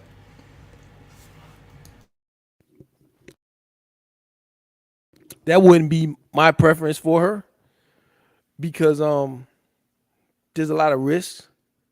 I'm very safe. I'm very honest. I'm never gonna trick a young lady. I'm never gonna not give her what we agree to. I'm never gonna scam her. I'm never gonna put her in danger. No woman, period. But and every dude is not like me. Just like it's a lot of bad women on those sugar sites, there's a lot of bad dudes on there. So going into that world, it's a lot of risk. And I wouldn't want that for my daughter. So no, I wouldn't. Yeah, because that's the main thing I'm looking at. I don't think I had flipped a switch a while ago because I was dealing with somebody having a lot of fun, but she wasn't really a good person. You know what I'm saying? Like inside, she wasn't a good person inside. She was a lot of fun, but she just wasn't a good person on the inside. And I realized, I looked in and I said, bro, why? How come when it comes to anything else, if I'm doing business, if I'm having friends, whatever I'm doing, I want to be around good people. But when it comes to the people I'll choose to have sex with, I just suspend it and I just look at like the carnal part of it. But I don't look at the fact of like, who am I around? What type of person am I around? And I wouldn't think I would want to be around people who make the decision to go on sugar baby websites to sell themselves. I feel like even if I don't have the wisdom to see it, there's some negative in that. You know what I'm saying? That's going to reflect on me, and that's going to pull me in the wrong direction. You know what I'm saying? Well, see, everybody on a sugar website, all the sugar babies are not bad people. There's a lot of decent young ladies on sugar websites. Some of them have standards, and some of it's just like in society. It's just a I don't necessarily look at, well, I will say they're marketing themselves, but even if you're looking for a husband, you're somewhat selling yourself. You know what I'm saying? Yeah, for sure. Because you're even marketing like yourself in those traditional countries where they have arranged marriages, the parents are going to check out the guy's family. They want to know, what's your education, what do you have, what do you there is always finances involved in relationships. It's just a matter of this arrangement is a different type of situation. Whereas, like with a traditional arranged marriage, like in India or places like that, it's more of expected of a lifelong bond. But the way that Western nations, dating is more casual. It's not more courting and seeking out to build a family, which is hurting us as a society, which I agree on that. But it's the financial aspect is negotiated instead of by families between the two parties. So when you sign up for a sugar dating site, you agree. Basically, you're saying, I want the financial part of my relationship to be pre-negotiated between me and my partner, me and the sugar baby. When the sugar baby signs up, she's saying, I want a relationship. Now, these are like I said, 70% of the people on sugar dating websites are not sugar daters. They're prostitutes and scammers, 70% of them. So it's a lot. If you don't develop a weeding out process, you're gonna run into scammers and prostitutes. So, but if once you develop a good system and you're not in a rush, this is why, like when I was talking to the game niggas, when I was talking to these guys, the thing I always appreciated that you said was that shit about when you said take a bitch shopping and only buy shit for yourself. I appreciated that shit. That was some good shit. When I was talking to those guys, when I was talking to them on their platform when I first called them, that guy right there, he was like, well, you take her to the park and see if she want to fuck.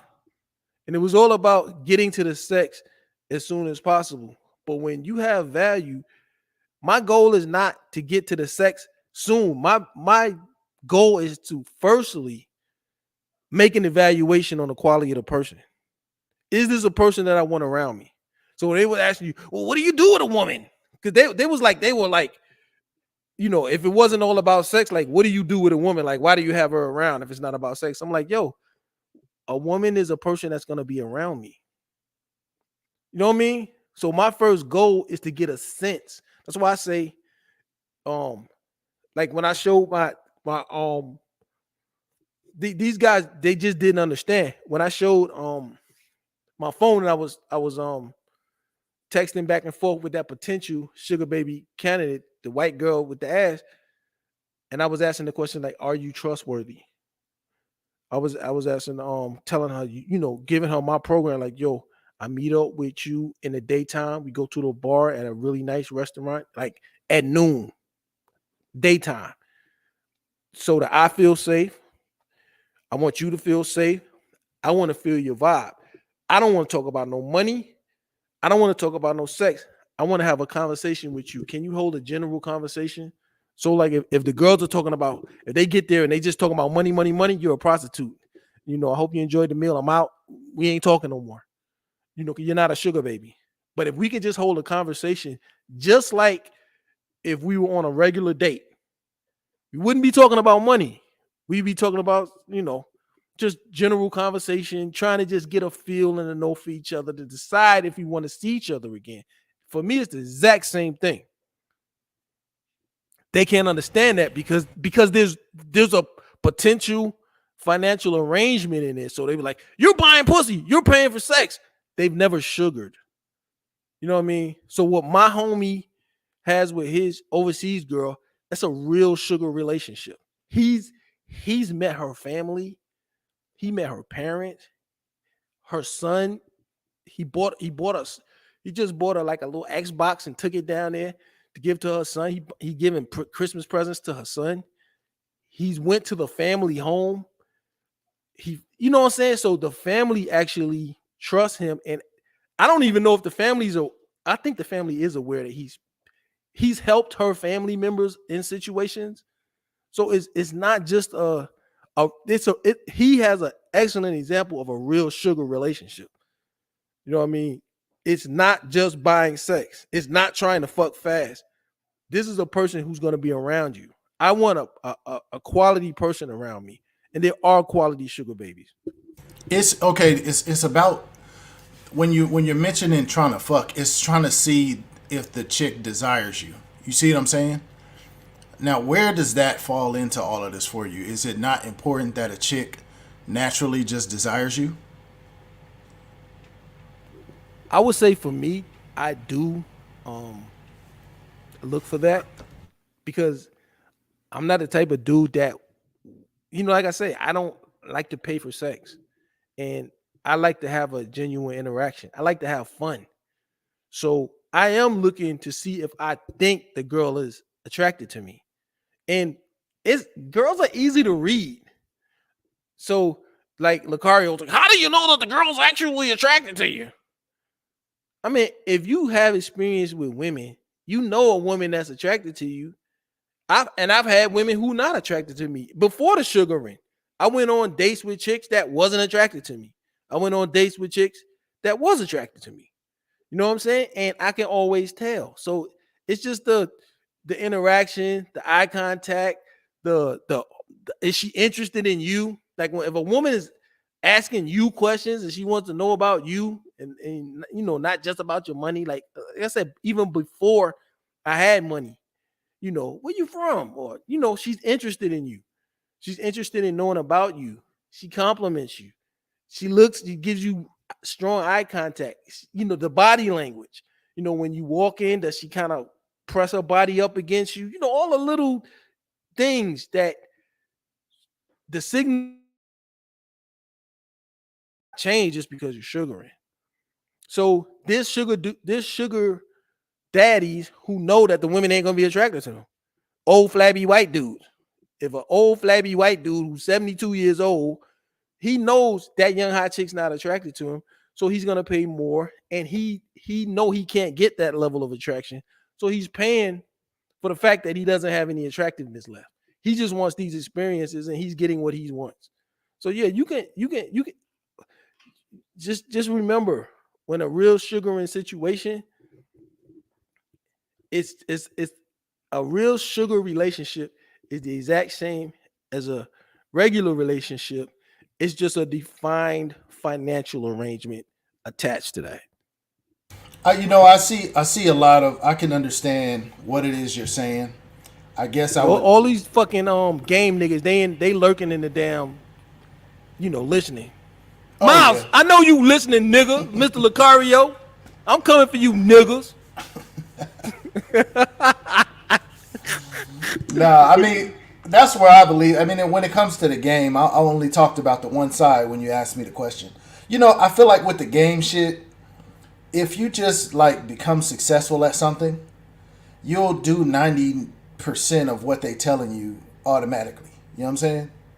If you just like if you see some type of success at something, you'll be doing a lot of the stuff they're trying to instruct you anyway. So you may as well just work to get a successful business, success at, whatever, something. Because the majority of it ain't about knowing every detail and doing all that stuff they saying. You know what I mean? Like once you got the gist of it, game, red pill, like the basic knowledge, you don't got to sit in game spaces all day. You know what I'm saying? Look, see, and they I don't want to give too much away what I'm gonna talk to them about when I address them, but the thing is, look, I haven't really truly had to run up on a chick in a long time. You know what I'm saying? So my homeboy kept saying, Mr. Lucario, Mr. Lucario, Mr. I never watched Mr. Before I called into those guys, I had never watched anything from Mr. Lucario, and the rest of the guys I never even heard of them before. None of them. You know what I'm saying? Like I said, I seen the dude Steve. I seen his face before. I didn't know his name, but I knew he was out there. I knew he was in a red pill or a man space, but I didn't even know if he was red pill or if he was game or if he was. I didn't know. I just remember I've seen his face before. I knew who Mr. Lucario was. I never listened to nothing. So when this nigga, he fucking my homeboy, he hit me with the Lucario shit. I was like, I'm gonna listen to. So I found him, I subscribed to him, and then I think it was a Sunday, or I know it was on a weekend. I just seen he was live, so I just started listening. That's the first, the time I called in was the first time I've ever listened to any of them. And so I just called in and I was just like trying to talk to them, but it wasn't I was just, so I said, okay, this was my thinking. My homeboy say these guys are the game masters. So I'm going to give them a scenario, which is a true scenario. Like I haven't had to holler at a bitch in so long. You know what I mean? Like actually run up on a bitch. It's been a long time. So It don't really happen like that after a certain age, man. Yeah. I mean, these niggas ain't hollering at, except for them niggas. Them niggas old. But nah. I mean, I'm working all day. Like what you get what I'm saying? If I'm running into somebody, it's typically like the situation I just explained. Like I might meet somebody out at that conference. I was talking to someone there or whatever, y'all vibe, y'all into similar things, y'all can have discussions, you get the number and y'all talk. But like all this running up on chicks at the mall or whatever, I mean, who's doing that, bro? Right. I don't like running up on chicks because I feel as though they don't really want to be bothered. Sometimes if you out at the park walking your dog, a chick might not want to really, you know what I'm saying, be bothered. She just want to walk a dog, or she at the gym, she just want to work out. You know what I'm saying? So I don't run up on chicks like that. And most chicks will rather be approached online so they can, reject you easier.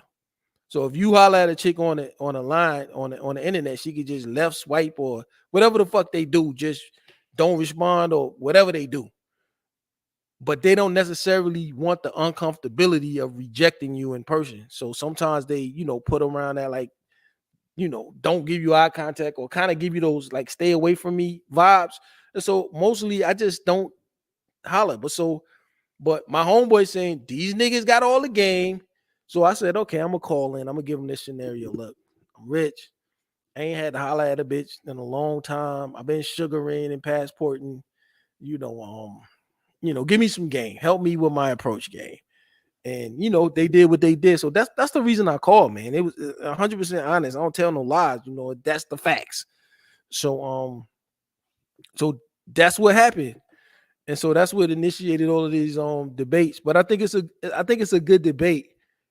And I think that they gotta understand my perspective. So like I said, they penetrate American women, but they don't have the resources that I have, and they don't have my situation.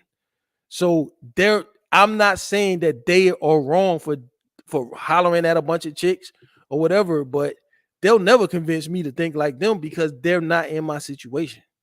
You know what I'm saying? So I'm not gonna let them, well, your game is weak. And then a lot of the shit they say just don't make no goddamn sense. Right. I mean, game, you need game in terms of like, you can't just be totally clueless, you can't have no idea of female nature, have no type of idea of how what you're doing is being perceived, or no idea how women think. You do need some of those things.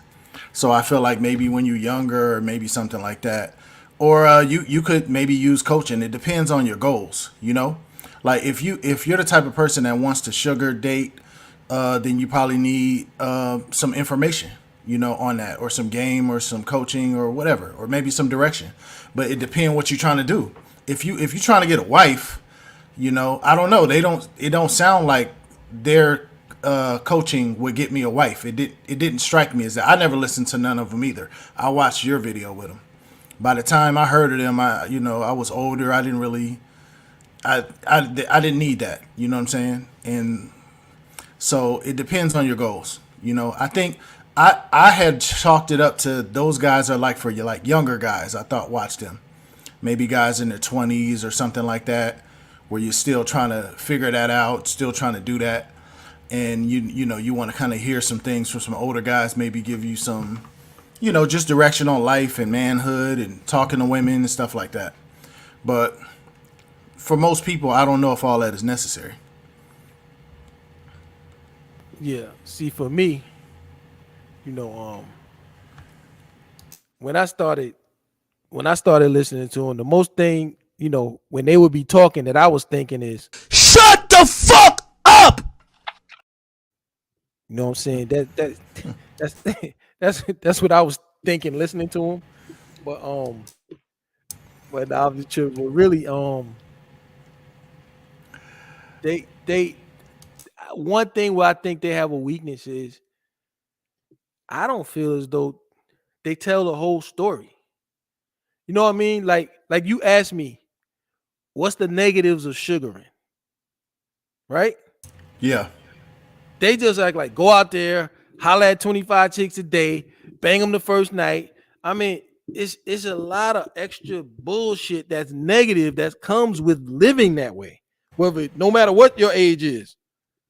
I mean, you're not just gonna just bang, damn 20 chicks a year, 30 chicks a year, and it's not gonna be no bullshit that come with that. What's the bullshit? What's the bullshit that come with all that game and promiscuity that you're advertising? What was give them the negatives? Something definitely come with it. Cause I done definitely dealt with crazy chicks.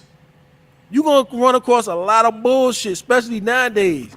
And like when I made my first seeking arrangement video, I told you one of the downsides. Remember when I said, I don't know, did you ever see that one that I made about seeking arrangements? Yep. Didn't I talk about the fact that I caught chlamydia 3-4 times? Yeah, you said it. Yeah.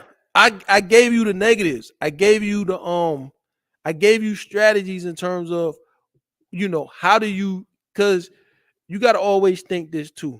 And my homeboy always reminds me of my homie that's doing the passport sugar relationship.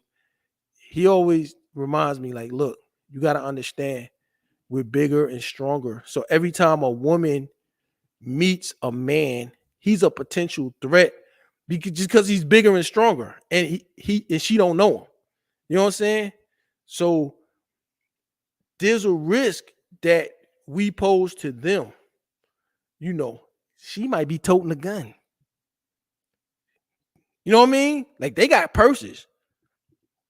It's a lot of negatives. So I shared my negatives. You know what I mean? Even like today, my mistake.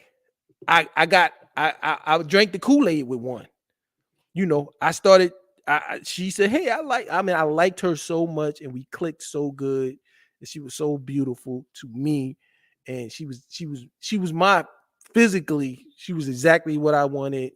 I like dark-skinned, pretty women. You know what I mean? Like if I get a nice dark-skinned, pretty woman with a nice body, she had fat ass, perfect titties, skin soft as fucking velvet, beautiful face. You know what I'm saying?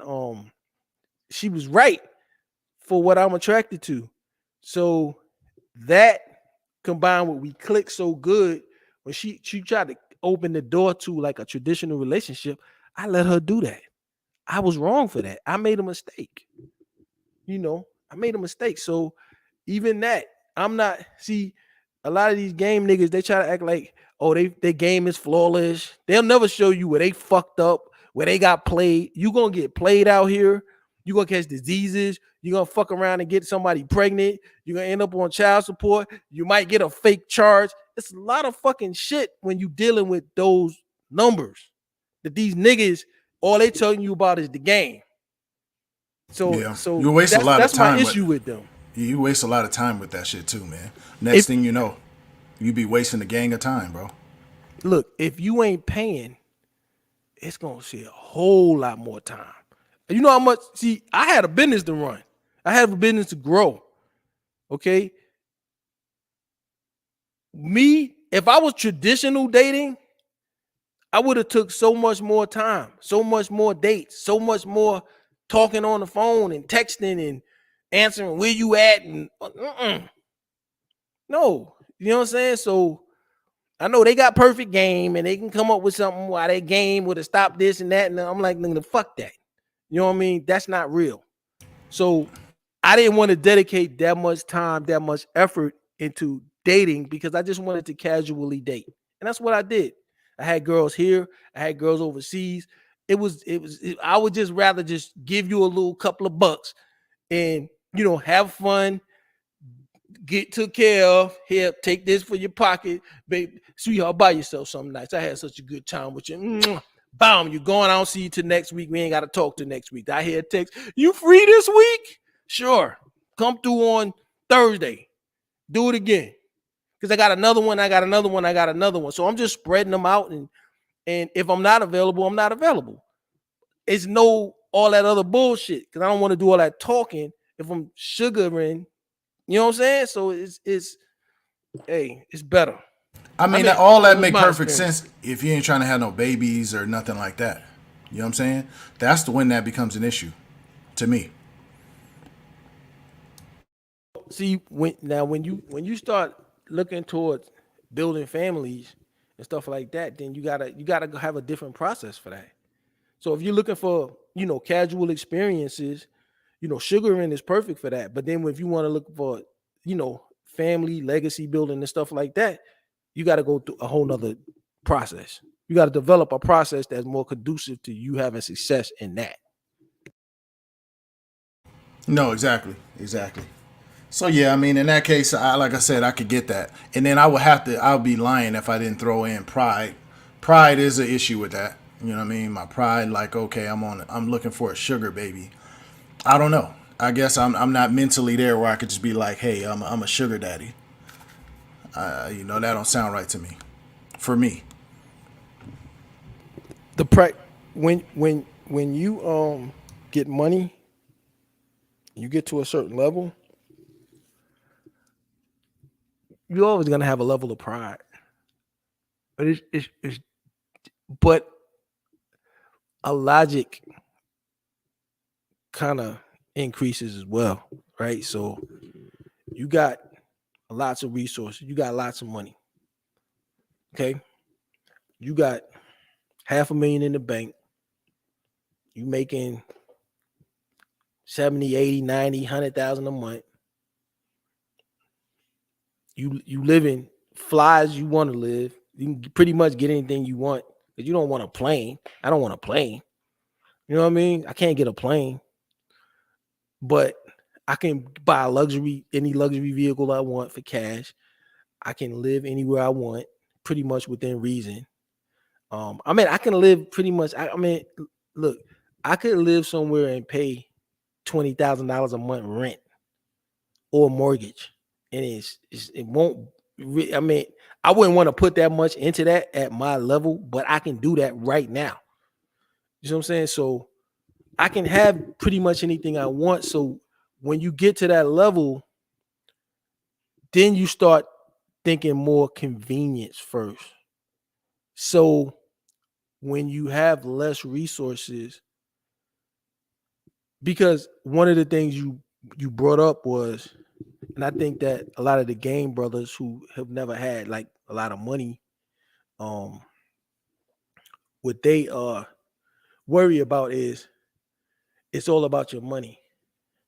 But I mean, you still got your brain. Like, you can still look in the mirror and look at yourself and know if you're attractive or if you aren't attractive. Like, if you had $1 million, you would still be able to look in the mirror and know if you are attractive, if you think you're attractive. You know what I mean? Like, I can look in the mirror and say, I'm not compared to the average middle-aged man, I'm, in terms of overall looks and fitness and style and attractiveness, I would say I'm at least in the top 20%.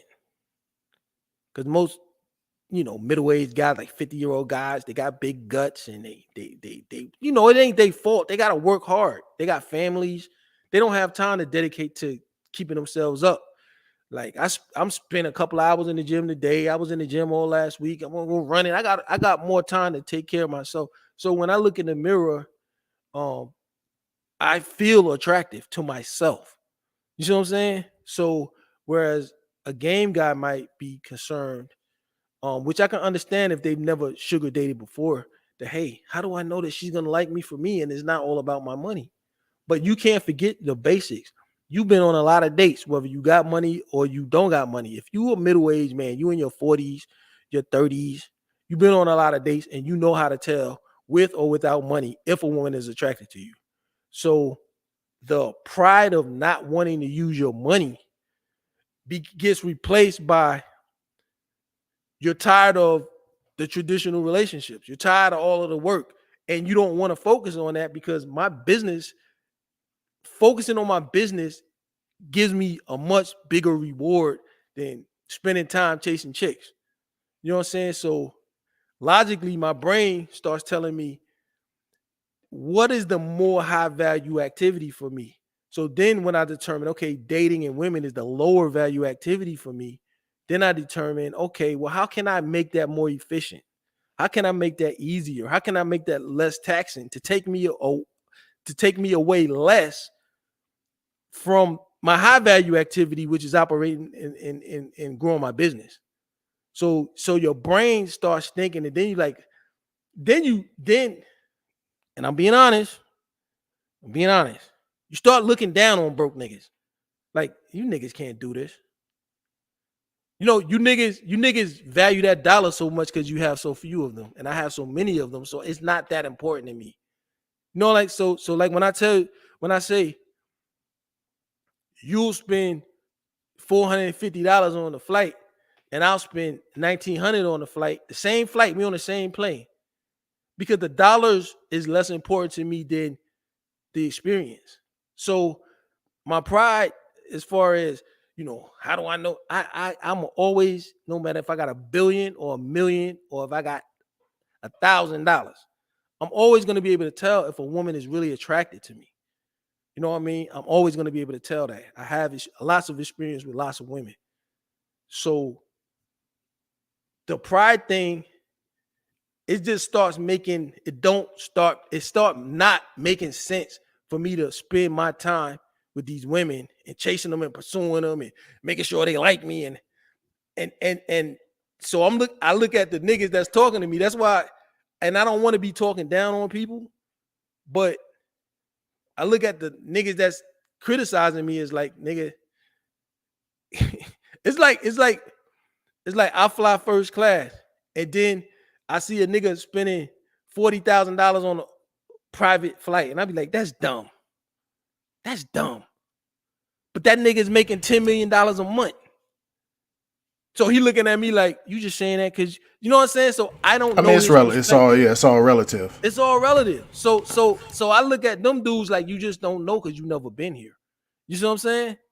You ain't never been here. So you can't afford to criticize me. You're never gonna be here. And so for me, the convenience and the best use of my time trumps me worrying about if a bitch like me. Now it's to the point where I don't even give a fuck if the bitch don't like me. I mean, no, like I said, that's cool. But I think a lot of people are looking for love, and I think it's nothing wrong with looking for it. It's nothing wrong with not looking for it.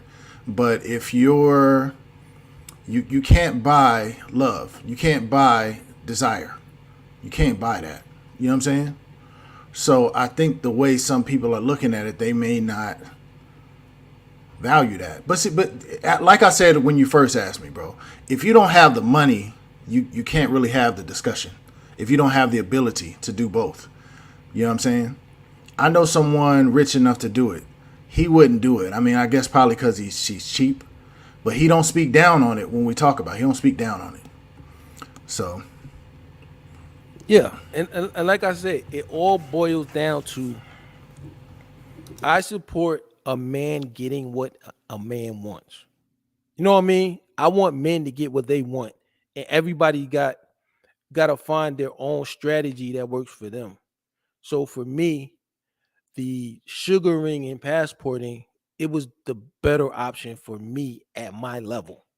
So I can't tell a man, like I couldn't tell Lucario and Miles Cunningham to start sugar dating if it doesn't make economical sense to them.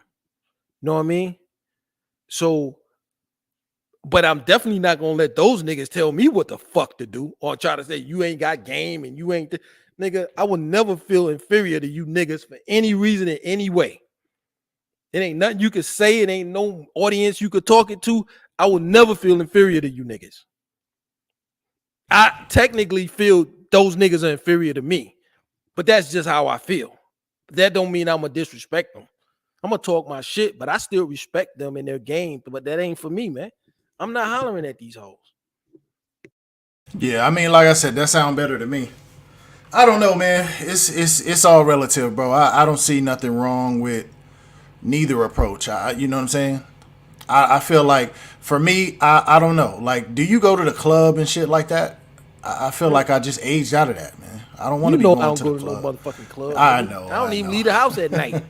That's what I'm saying. But that's what, like, I got a homeboy. He always like, yeah, you go to the club and this and that, and you listening to these game dudes. They going out. Yeah, we talking to chicks out at the club and blah blah blah. But like for me, I'm not doing no shit like that. I'm good. I feel like it's nothing. Well, it's one thing left I haven't done in the club.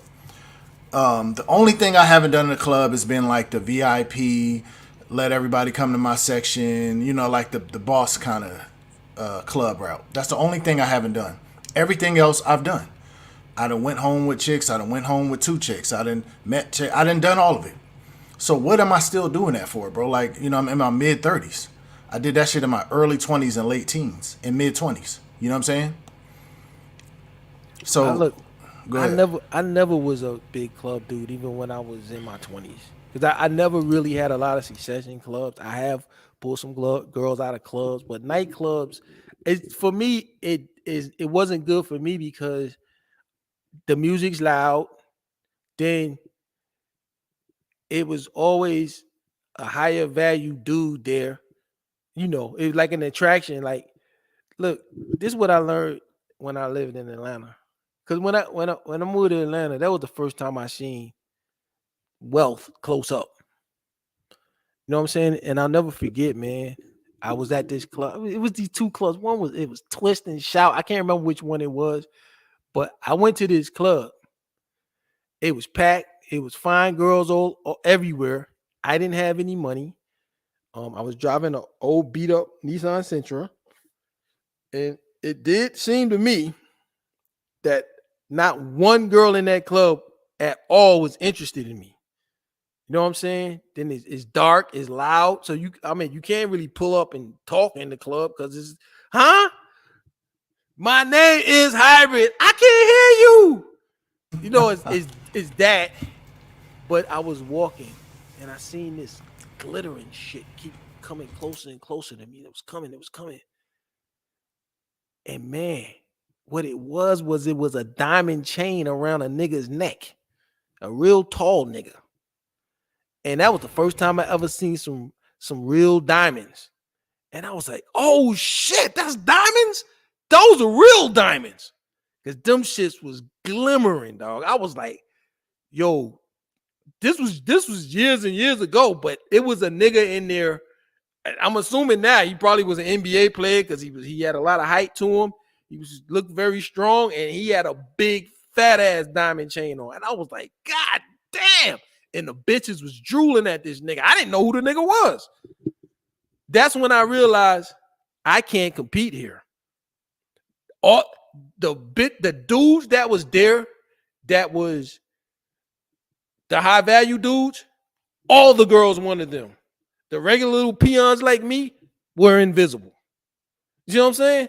Right. And I was like, yo, and at that time, this was like maybe almost 20 years ago. That was my first time really seeing that. Damn, the top baddest bitches always gonna want those niggas. And my sister was on that. If you didn't have a Benz or a Beamer, my sister wasn't fucking with you. When she was in her high, my sister was very attractive, especially when she was in her prime. If you wasn't balling, you was like she stepped in some doo-doo. You know what I mean? That's how she felt about you. She had disdain for niggas who wasn't rich. And so I seen that. And when I was in Atlanta, I could only get fat chicks or just lower tier chicks. A chick with 2 kids that she might have had an ass on her, but she had a stomach on her, or she was fat, or the face was fucked up. You know, I wasn't getting no love in Atlanta because and so some dude's strategy was get things they couldn't afford to look like they had it. Get that car, pay that high note. You can't really afford it. It's taking all your money, but at least you might could pull something with that. So the regular niggas who wanted to play that game, that's the game they played. But they still couldn't compete with the real rich niggas. Because the dude that bought the Benz, he really couldn't afford. He couldn't get the big Benz. He could get maybe the old E-Class. He couldn't get no S-Class. He couldn't get no G-Wagon.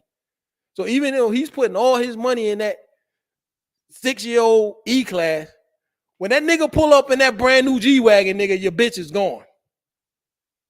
You see what I'm saying? So I just said, hey, I ain't even gonna play that game. I'm gonna just stick with my damn, at least I gotta have a decent place to live. You know, I ain't gonna play that game. And I never played that game until I could afford to play that game. So I did my, so all you game niggas trying to say, you no good nigga, you nigga, I did my fucking, I paid my dues. When I started this channel, what was I driving, Mufasa? Shit, I don't even remember. A fucking Kia. I met you through Ramil, so I caught you when you jumped on Ramil's channel. I didn't even catch the early days. 6 years ago, I was driving a Kia. You know what I'm saying? I never played the fake rich nigga game because I knew all my disposable income that I was going to invest into starting my business that would get me really rich for real would be destroyed by trying to keep up with some dudes I couldn't afford to keep up with. So I never played that game. Well, for me, I never looked at no other dudes or what they was doing, but I think my experience was different though. Because so in early days, high school days or whatever, I'm in San Diego. Things worked different out here in California. It was a little different. It wasn't like how y'all be telling these stories of how dudes be doing all this flexing and all that. It wasn't like that over here. Over here, you were looked at, if you was giving money to women or all that, that was looked at as weak. Women were supposed to give money to you. You were supposed to have the game to get them, and they give money to you. You see what I'm saying? That's how it was. So, and then your status was what got you women, or your looks, especially when you're young. I mean, I think it's like that everywhere when you're young. So when I'm young, you know, I mean, we go in, I'm an athlete. Me and my friends, we're all athletic, handsome, stuff like that. So you can kind of get something off that. College, I feel like same thing. You know what I'm saying? I'm 6'4". I'm with, you know, the other athletes, or I'm with my friends. So I feel like we could still get something. Now, are you going to get the baddest stuff? Not necessarily. Just because, you know, money, they go to the money. But we still going to get something. We're going to go out, you can go to the dance floor. Yeah, it's loud. Yeah, you can barely talk, but you could dance for a little bit, and then you could just start talking, get the number, and it can happen. You know what I'm saying? And then the last little push I had was after I graduated, and then I had like gained weight, realized whatever, and then I got real strict on what I was eating. I lost a bunch of weight, and I got in real good shape. That's when I was able to get really good looking ones out the club, because I was tall and I was in shape. I was tall, muscular, slim, and I was able to really get the good ones, and it did make a difference. From before, when I was heavier, I didn't get no game, none of that. I got in way better shape, was lifting weights, and lost a gang of weight, and the women I was able to get out the club automatically went up. I wasn't watching no game channels. I didn't get no strategy or nothing. You know, I did have that point too. And then pretty much, I mean, that was it. Now, was I getting those baddest ones like the dude draped in diamonds? No, until when I got in really good shape, I would get a couple of those. But for the most part, nah. You know what I'm saying? For the most part, nah. But I didn't really care. I was still doing me. You know, so see, when I was in college, like when I first got to college, I didn't have a lot of experience with women, so it took me a little while to get acclimated. You know, this is pre-social media. This is, you know, I went to college in 92. You know what I mean? So I'm 18 years old. I don't have a lot of experience with women. You know, so when I first got to college, you know, I was just learning. And eventually when I found my footing, and then I kind of matured into my grown man personality, and I learned what it was about me that was attractive, that would attract women. Then I learned better how to utilize and attract women. And eventually by the time I got to like junior, senior year, I was getting, top 10% women on my campus to be my girlfriend. So, but there was no money. Back then nobody had no money. Especially if you was black, nobody had no damn money. Motherfuckers, if you had a car, you was winning. Even if it was old and raggedy, you was winning. So, or once I figured it out and I got more experience with women, then I had a lot of success all through my 20s with women. But then, like I said, the flip switch, because when the 30s came, I hadn't upgraded at all. I wasn't making a lot of money. I didn't have anything to show that I had success in any way. I didn't own no house. I didn't have no fly car. When I turned 30, I was still driving my same car that I was driving in college, but it was a lot older, a lot more miles, and a lot more raggedy. So, so that's when I moved to Atlanta. So I got that car. I'm in Atlanta, the land of the ballers. You know what I'm saying? Like back then, balling was, I guess it's still balling down. I don't know what Atlanta is now, but when I first went down there, it was about balling. And it was a lot of fake ballers going broke trying to ball, but it was a nice little handful of, because you got 2 professional sports teams down there. Then you do have some rich families down there. So it was a good little handful of ballers, and I'm sure the drug game was heavy back then too. You had the dope boys, they was there. So the cats that was really balling back then, they was slaying anything they wanted to, including your bitch. You know what I mean? But that's what Atlanta was about when I was there, and I couldn't compete. And I knew it. So I just took the scraps. I took what I could get. And it never wasn't really what I really wanted. But I had to do what I had to do. You know what I mean? But that's when I really realized I ain't gonna be able to get what I want no more based on my cuteness or my coolness. Yeah, that's in your 30s. That's when over. That reality set. Yeah, that's over with. Yeah, I mean, you can still do it, but you got to be like way up there. But even I don't know, like, cause I got one homeboy. He's like that's his thing. That's like kind of what he hangs his hat on. But it's even slow enough for him. Cause I'm like, bro, it gets to a certain point where they want to see a man having some shit, bro. You can't just be, oh, you're cute, you got game, bro. It'll get you something, but it's gonna diminish. What you get is just gonna diminish, and then your peer group, like the women in your peer group, don't look good no more. You know what I'm saying? You want them younger ones. You definitely want the younger ones, cause right. And it seems like American women. Is this your experience? American women fall off faster than overseas women. Yeah, it does seem like that. Like if you go to Colombia, you go to Panama, you go to a lot of different places. There's some hot 40-year-olds and hot 35-year-olds, but like it's like once they hit 26, they really start a rapid decline here. They just don't look that good no more. So, and being that I like women, built like this chick I got dancing on the screen. That's tough to get, man. You know what I'm saying? Like, easy to get. Yeah, you ain't. That's real difficult to find here in the United States. You know what I mean? Even the ones that's in their 20s, you see how she's made up. Yep. Like that's hard to find, even in the early 20s, because half of the chicks in the, like, especially black chicks, half of those motherfuckers are fat. Yo, it's so many fat chicks on sugar baby websites. I'm like, who's paying for these bitches? Yeah, no, it can get difficult, especially when you dating younger. That's like less popular in America. So yeah, it's less popular in America. So yeah, that could become a thing too. You definitely by the time, I don't know, I think it's mid-30s is when it hits. Where you kind of you gonna want some shiny stuff if you want to attract them women. You gotta have some shiny shit. Just game is gonna slow down for you at some point.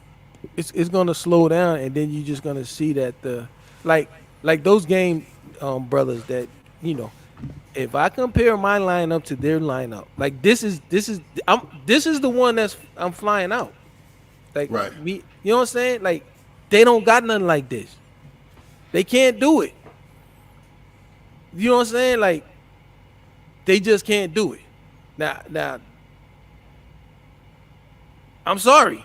You know what I mean? So for me, like I want to get what I want. You know what I mean? So she got to talk to me right. She got to make me feel right. And a girl like this, yeah, when we get down there, I'm gonna want to dress her up. I'm gonna take her to the mall, and I'm gonna get her some nice stuff, and we gonna go out on the town, and we gonna do our thing. You know what I'm saying? I'm gonna take her home and peel that stuff off and enjoy that perfect body. You know what I mean? These niggas ain't. I'm telling you, these niggas they ain't on my level, and they might not agree with my methodology, but I don't agree with theirs either. I agree with what I see on this screen. I know I agree with that. Hey, we in agreement, brother. Yeah, that's look. So now that I'm at where I want, like, remember that song on Racks on Racks on Racks? Yep. Featuring that dude. What that nigga said? The other nigga said, "If it ain't a dime, I won't get hard." Like, if it ain't top of the, you know what I'm saying? Like, if it ain't like this, I don't want it no more. Like, why am I spit game at some flabby bitch just to get some old average pussy? I don't want that no more. It don't turn me on no more. Not saying I can't get hard for it, because I can get hard for, you know. I mean, I can still, you know, be aroused by less than super fine chicks, but when I got access to this, I mean, why am I gonna, you know, why not? Nah, I mean, you know, in the passport life can kind of do that to you too. Not necessarily just in terms of the looks, but in terms of the way the chick act. It's like, damn, man, I could go and get way better attitude, way better all that. You know what I'm saying? I don't even know if I want to deal with y'all no more. And the chick gonna be younger. You know what I'm saying? That's what got me. Yeah, I don't it even gets like you. It these. sneak I up don't on like you. these women's personalities in America. Nah, bro. When I think of a chick here, bro, just the thought, like, you know what I'm saying? Like you know how it is when you working and shit, and you got to put that extra grind in. You might need to get that extra 2 hours in. You know what I'm saying? And when you got to go to sleep and get up early. I can't think of an American chick, bro. I can't do it. I be thinking about all these African chicks or some of my experiences or whatever. Because if I think of American chicks, it just turns me off. Because I know they got the attitude, the way they think, the anti-male shit and all that. You know, all the feminism, all the little close cases of chicks saying shit or, you know what I'm saying? All the Me Too shit that I've seen, you know what I mean? Close friends that I've seen, totally false allegations. Now he got to pay all these court fees. This is real stuff close to me. You know what I'm saying? Me losing money or me having close calls. I'm so gun shy. And then I go over to travel, and then it's just, I'm not dealing with none of that. You know what I'm saying? I just feel totally free. I feel totally free. I could just connect. You know what I'm saying? And it's just hard for me to go back from that to this. But I don't know. That's what, you know what I'm saying? Because, you know, I was traveling before I had the money that I have now. You know, I was, and the girls were so much fun. Not only were they way more attractive, like this girl that's on the screen, she's a cool chick. Like, she's real easygoing, responsive. She's attentive. She's, you know what I mean? So she makes me feel like she feels lucky to be able to fuck with me. So she boosts my ego more. I enjoy her personality more. She can't wait for us to hook up and meet and stuff like that. So I'm like, I just can't go back to this bad attitude shit. I'm scared. I don't Yo, I seen this thing on Academics. Academics told a story about what happened to him. Academics said he got this girl. That's his girl. Like she would be staying with him sometimes and stuff like that. And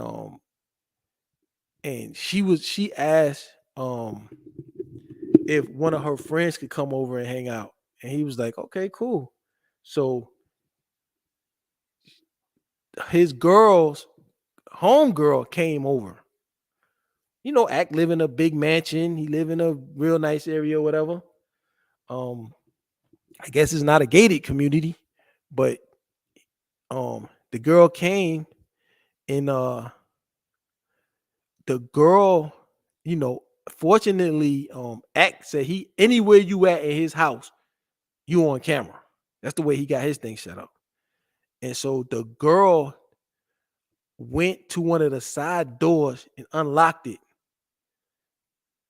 and called some gangster ass niggas that she knew. This is his girlfriend's close friend, who his girlfriend invited to the house and asked him permission. So the girl, so then later on, some niggas popped up and went straight to that door. The only thing that saved, and they had big guns in their hands, choppers and fucking AKs and handguns, and they went to that door. They was gonna come in there and do who knows what. So the girl had told him, yeah, I want to come and record something in your studio and blah, blah, blah. She was like, so then when it got to a certain time, she was like, well, I don't actually want to record. I'm tired. I'm just going to go to bed. And she went upstairs, and then the niggas came.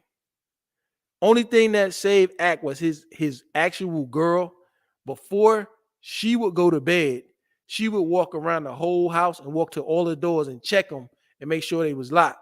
So she locked the door back, but he went and played back the cameras and seen that she went to that door. She ain't know she was on camera. She went to that door and unlocked that door to let those niggas in to come do whatever to Act. Rob them, kill them, both, either or, whatever. You know what I'm saying? So I'm like, that was scary to hear that he went through that. You know what I mean? So that's what I'm saying. I don't want to deal with that shit. I don't want to deal with that shit, man. And the more money you have, the more resources you have, I'm telling you, you will become a target. Chicks will try to get you. These American young chicks, they ain't got no morals. So I'm just like, I don't want to date them. Fuck them. I just rather just not fuck with them. They're not as fun. They don't look as good. What am I doing? What we really doing here? You know what I mean?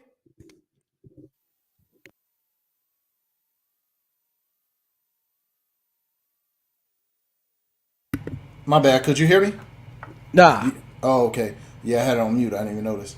But I was like, yeah, I hear what you're saying. I was just like, shoot, I got to get on my grind, and then I'll be able to, get back to my regular scheduled programming. You know what I'm saying? But right now, I just got to just chill, I don't want to totally cut it off or close the door on it, but that's just me trying to, I'm just trying to keep my options open or whatever. But I know what I really want, if I be honest with myself, Oh, this guy, Truth Perspective has a question. What if I'm not rich but make a decent living, 200K annual, but have a felony? I mean, you can still travel.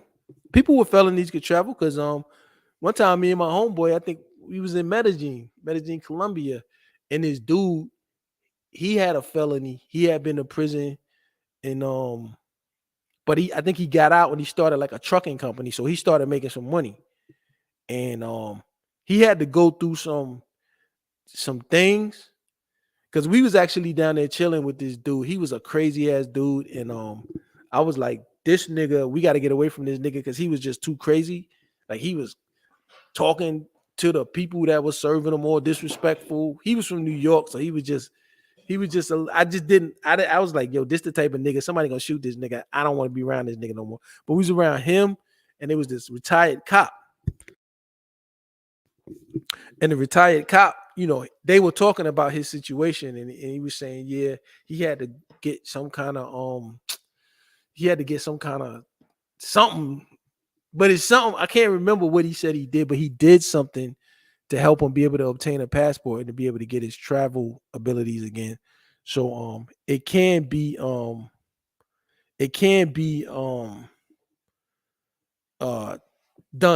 You know what I mean? But I think what you're gonna have to do is probably get a lawyer or go get a police officer to advise you. And there's a process. I can't remember what he said because, you know, it didn't apply to me. So I wasn't really listening that close, but I did remember him saying that he had a felony and he had to do something, and he was able to get his, I don't know if he got it expunged or if he got something, but there's a process that you can go to. You just have to do your research and find out, but you'll be able to travel again. I mean, I guess, I don't know what you did. Like if you got a body on your record, I don't know. But if like I think dude was dealing with you know, controlled substances. So I think he got caught up with that. But it's if it's not like nothing crazy, like you caught a body or nothing. Yeah, I've seen plenty of people get shit cleared up, bro.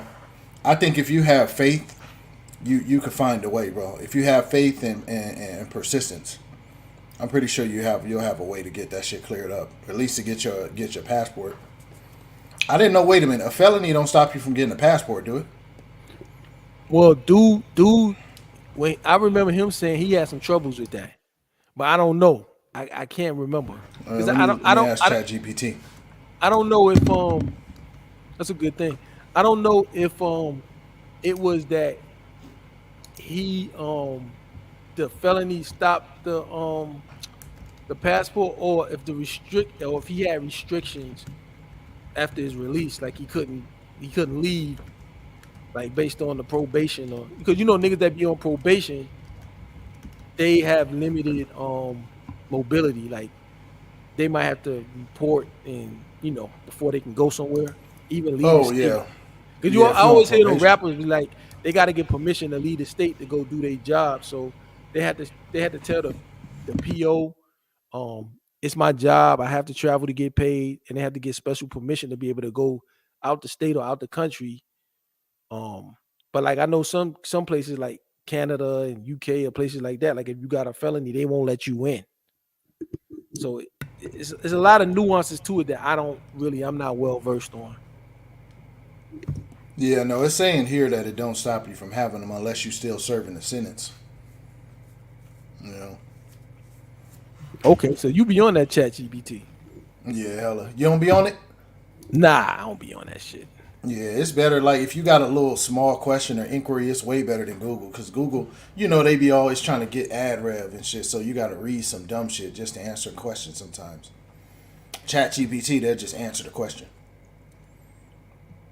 My man, he said, so I got an older chick with dual citizenship. If I married her, you think they would give me a passport that way as well? Yeah, bro. I don't have no clue, bro. It depends on the country. Like in Nigeria, for instance, I was looking at that. They had it set up to where only the men marrying an outside woman could get them citizenship. You know, but they just put a proposal out where you could possibly do it as a man. So it depends on the country. But really, bro, what's your issue? First of all, you have a felony. What does that have to do? Like, what are you asking us? Because this is saying that you could still travel. So I don't get what's your problem. He said I'm not rich, but make a decent living, $200K annual, but have a felony. But what's your issue? That's the question I'm asking. I don't even know if he even tried yet, but he might be reluctant because of the felony and everything. Yeah, I don't see nothing. I asked ChatGPT. I mean, you can look it up, and I know somebody with a felony that has a passport. So I don't see. Ask ChatGPT. Do countries accept foreigners from the United States who have felonies. Let's see what it says.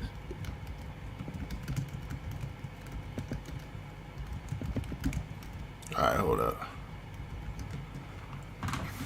Each country has its own entry requirements, policies regarding admission. Some countries may deny with entry to individuals with certain criminal records, including felonies, while others may have more lenient policies. I know for my guy Dynas Amir, he gets people like if you go to Sierra Leone, you can if you do a DNA test and you test back to one of the tribes in that country, they'll give you citizenship. But I know it's people with certain violent stuff. They gonna get your background check, and with certain violent stuff, you won't get the citizenship. So I guess the answer is it depends. I fucks with Lucario, but I think I'm getting too old for all this game shit just to get a half-ass decent chick. I think passport would be easier way to go. Look, man, You'll never turn back, bro. that's what I was about to tell you. Once you go with the passport, like all these game guys, you know, game, cool. That's their thing. But let me tell you something, bro. It's a whole different experience. You will get, like I said, you see what's dancing on my screen. You will get more of whatever you like that you want.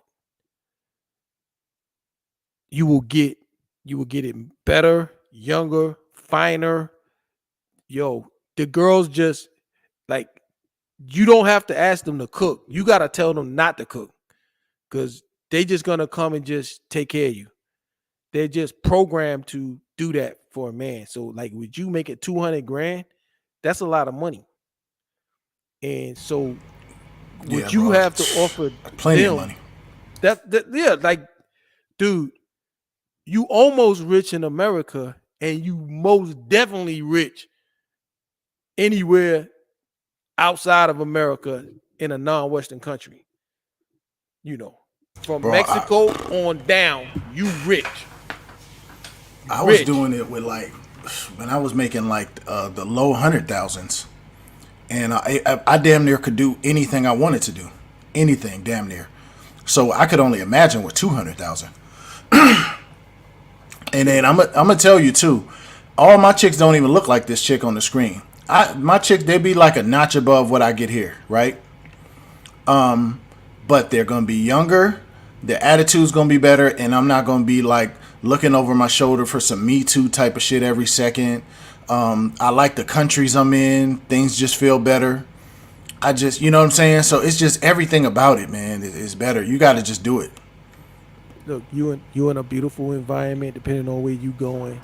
Beautiful beaches as far as the eye can see. Like, I've been to Dominican Republic several times. Mufasa been to Dominican Republic. I mean, beautiful beaches, beautiful women, friendly women, you know, choosing signals, all that stuff, man. Look, man. And even if you don't speak that language, just get you a little Google Translate and just work that. You know what I mean? And you know, it's good to start working on the language. I can speak a little bit of Spanish. I can't speak no French, but you know, it's a totally better experience. So like most of the game guys, look, like I said, they lineups. You know, when I was yelling at the dude and say, you know, I got better bitches than you, he was laughing. I'm like, nigga, wait, you don't know me. I understand. Lucario, he never heard of me. But when I first called in, but nigga, I got way better bitches than you niggas, and been having them. Niggas ain't on my level at all. And I meant that, but they didn't know who I was. You know what I mean? But yeah, all that hollering at bitches and chasing after these fat bitches and game, and all of these raggedy ass bitches, man, bruh. It's just like dude said. I think I'm getting too old for all this game shit just to get a half-ass decent chick. That's what you're gonna get. Yeah, a half-ass decent chick. Even with 200 grand, you still probably gonna get about a half-ass decent chick.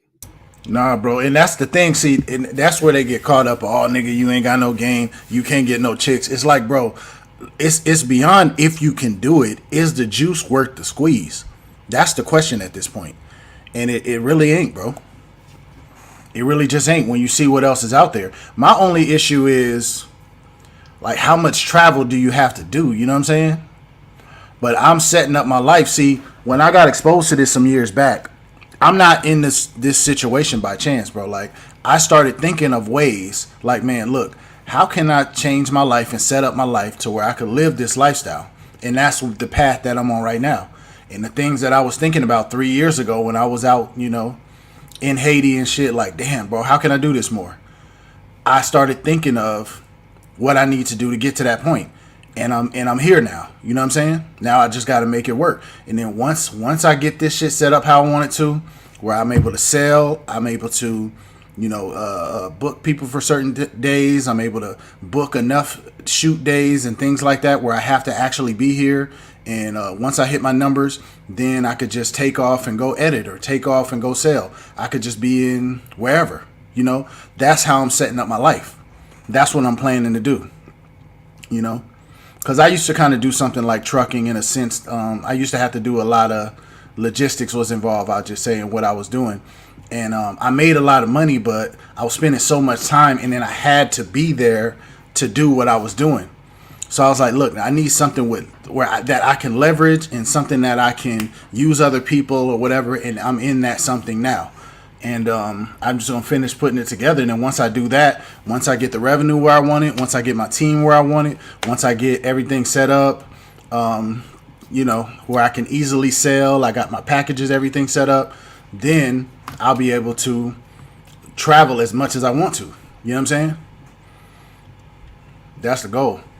Yeah, and see, and when you start traveling, your travels will inspire you to make your life convenient. Like whatever you, it's just like if you meet a great girl and you really like her, that girl will inspire you to make more room for her in your life. So if traveling gives you that better experience, it will inspire you to architect your life to incorporate more traveling. Because I remember the first time I went to Colombia, I met these guys at the airport, and these guys, look, it was a group of, it was like they had like love tours where there were Colombians who were there to who joined on a group to find husbands from the United States and dudes from the United States who signed to this group. And so it was kind of like a love tour where these people, and I don't think that's a bad idea, but these people were looking for spouses. And I seen the dumpiest, unattractivest white dude that was in the group. One of them. And this dude was like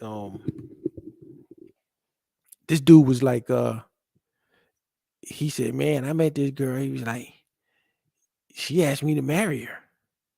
He's like, I couldn't accept that, but you know, I was interested in blah blah blah. So I'm like, okay. I'm talking about this dude looked like no woman on earth would be attracted to him. That's what he looked like to me. Like he just looked terrible. But then I met this black dude too. He was in the group. He had found his girl, and his girl was there at the airport with him. And I seen them because I noticed them before we ended up, you know, went through the security. She was a beautiful, you know, older, looked like she was in her 30s, mid 30s, Colombian, fine, beautiful, and well done, beautiful hair, pretty as a motherfucker, beautiful body. And she was all over this black dude. And this black dude, he looked like a black dude that could, you know, he probably was like 40, early 40s, mid 40s, but he looked like a dude that could get girls. He didn't look like no sucker. And so I got to talk to him once we got through the security, and he the one that told me about the love group. And I was like, so how did you like it? Because he was from DC. He was like, look, dude, like, this, you know, I think he had been divorced. He said, man, you know, this girl, like, I'm into this girl. She's into me. and the way she was kissing him and hugging him, and she stood there with him till he went to the security line. Like every minute she possibly could be with this nigga, she was all over this man. You know what I'm saying? And like I said, he did not look like no lame. And when I started talking to him, he just started telling me, yeah, about the love group. I met her. I'm feeling her. She feeling me. Like, look, I'm down here. He said, I be down here twice a month now. He said, I enjoy this woman so much. And she, it felt now, was she with him just because he was American and he was rich based on her standards? But to him, he wanted to move, but he couldn't because of his job. But that dude was like, that guy will never date another American. Yeah, now, it's over with. And that was like years ago. That was years ago. That was before I even had the penthouse. But I met that guy. So you know what I'm saying? Like, you get those kind of experiences overseas. Like, you may find somebody you really want to be with. Like, it might not just be, you can get the good time if you want the good time with the hot chick, or you might find somebody you want to marry. It happens. There's a lot of married passport bros. A lot of them. Yeah, no, I agree. I mean, like I said, man, you really just got to do it. I mean, hopefully, unless you on parole or something or probation, you should be straight. Get your passport and just go out there and see for yourself. You know what I mean? I know for me, it's funny because for me, I had no idea of none of this when I started traveling. You know what I'm saying? And I remember I was just going, and my friend kind of drugged me out because he's a type of guy that likes to do things in groups and have everybody with him and all that. And I chose to go with them, and I had met a chick out there in Jamaica. First, we went to a different island. We went to what's that place? Trinidad. You know what I'm saying? And then we went to Jamaica, and I had met a chick in Jamaica, and I was a passport. I went to see her a few times, and then I had found some ways to meet some other ones. And I had a couple that I was dating, and there was one I think I told you about that I was seeing her down here, and she had a visa, so I brought her up here a couple times too. And I was actually doing all that, and at the same time I started kind of travel. I had a real bad experience with all the stuff I was seeing, the Me Too stuff, and some other situations that had really soured me here. I was like regularly dating chicks here. You know what I'm saying? And I started to get those like I said, I had those couple chicks I was dealing with in Jamaica. I went to Jamaica maybe 5 times. I was working my ass off. That's when I was making money. And yeah, man, I didn't even notice it because I wasn't listening. Nobody was really talking like this. They may have been. We talking like 2018, 2019. There was no passport bro term. There was none of that. So I didn't know all this was going to happen. People weren't on here preaching the gospel like they are now. You know what I'm saying? Or if they were, I didn't know about it. And I just started to notice over time. I was like, damn, I don't really want to deal with these chicks here no more. You know what I'm saying? I kind of like this situation, how I'm doing it. You know what I mean? And I think you'll get the same thing if you just start traveling. Yeah, that's what I like the game dudes. Like I say, hey, everybody to each his own. If you like dealing with these half-ass bitches, that's cool with me. No, like I said, long as a man is getting what he wants.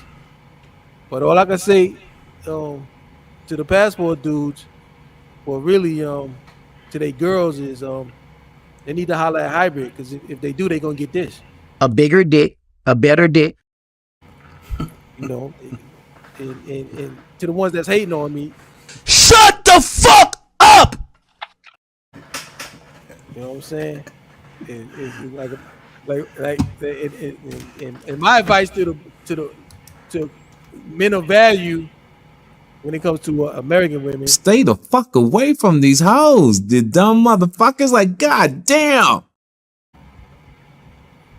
Yeah, and if you listen to these niggas, these game niggas, telling you go holler at 25 chicks a day. You are so dumb. You are really dumb, for real.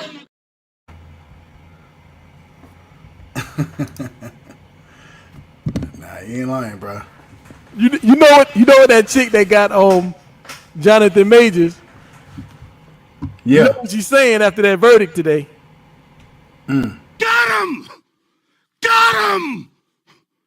Got that hoe ass nigga! You ain't lying. Got him. You know what I mean? So I'm gonna shut it on down, man. But you know, I'm just saying it with pride that I'm not penetrating no more Americans, man. I don't penetrate them, dude. So everybody that came through, man, appreciate it. Mufasa, really appreciate you coming through. And yeah, no doubt. I don't know, man. You got me second guessing myself, man. I'm talking to some chicks now, and I'm just like, man. The thing really holding me back is I'm not really where I want to be. You know what I mean? Like I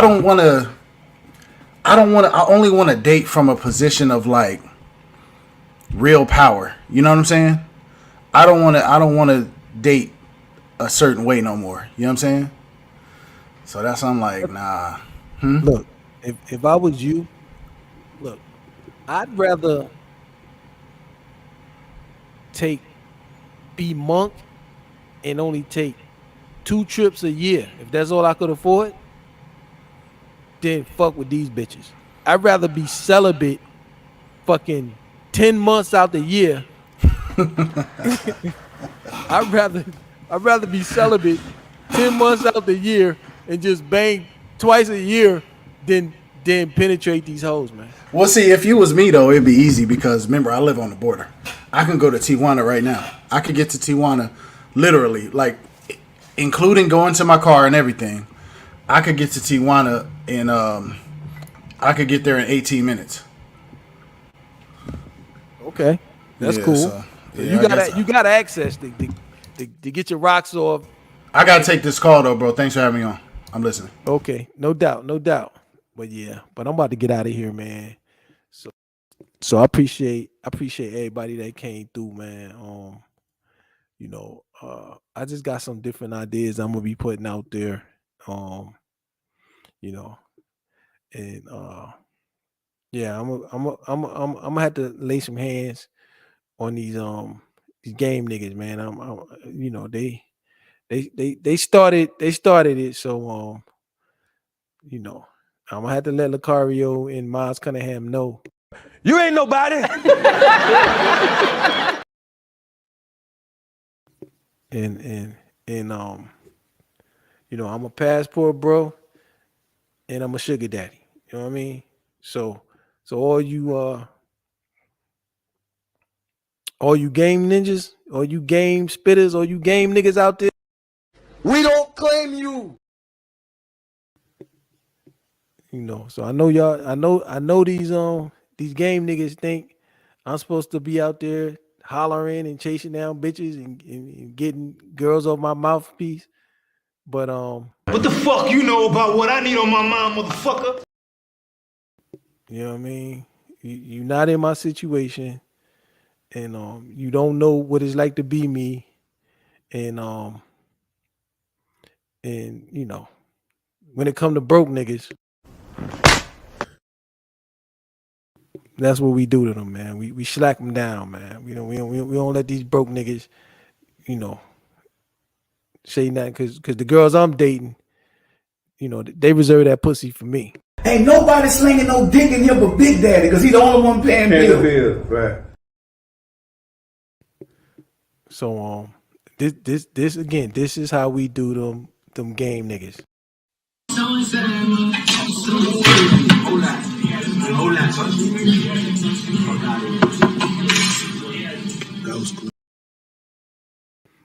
And remember, always treat women with equality.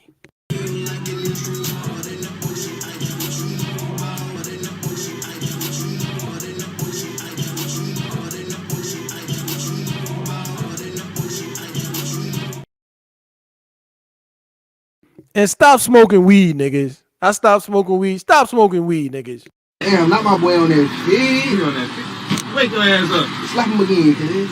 Wake your ass up. Damn. Get up, cuz. Tighten up. Shake back. Shake him back. Shake back, nigga. Shake back. Shake back. Shake back. Slap him again one more time. Shake back. Shake back. That nigga sweaty as hell. All right, man. Peace, fellas. Peace. Enjoyed it, man. We gonna be doing it some more, man. Hey, everybody, for the new people, man, sign up, get your notifications on, man, and subscribe, get your notifications, and we're gonna be having some more real conversations, man. You know, I wanna pull up some of the people in the audience. They got questions. And I ain't like Lucario and Miles. You ain't got to give me no PayPal or no whatever the fuck they be getting money to talk to me, man. We just drop links, man, and we have real discussions. As long as we keep it respectable, we can make some progress. So anyway, man, appreciate y'all coming through. Hit the like, hit the subscribe, man. Oh, you know what? I'm gonna take this video down anyway. I'm gonna chop it up. But anyway, man, appreciate y'all coming through, man. It's your boy Hybrid. I'm out this biatch. But if you believe in God, believe in SP motherfucking I. believe in that for real.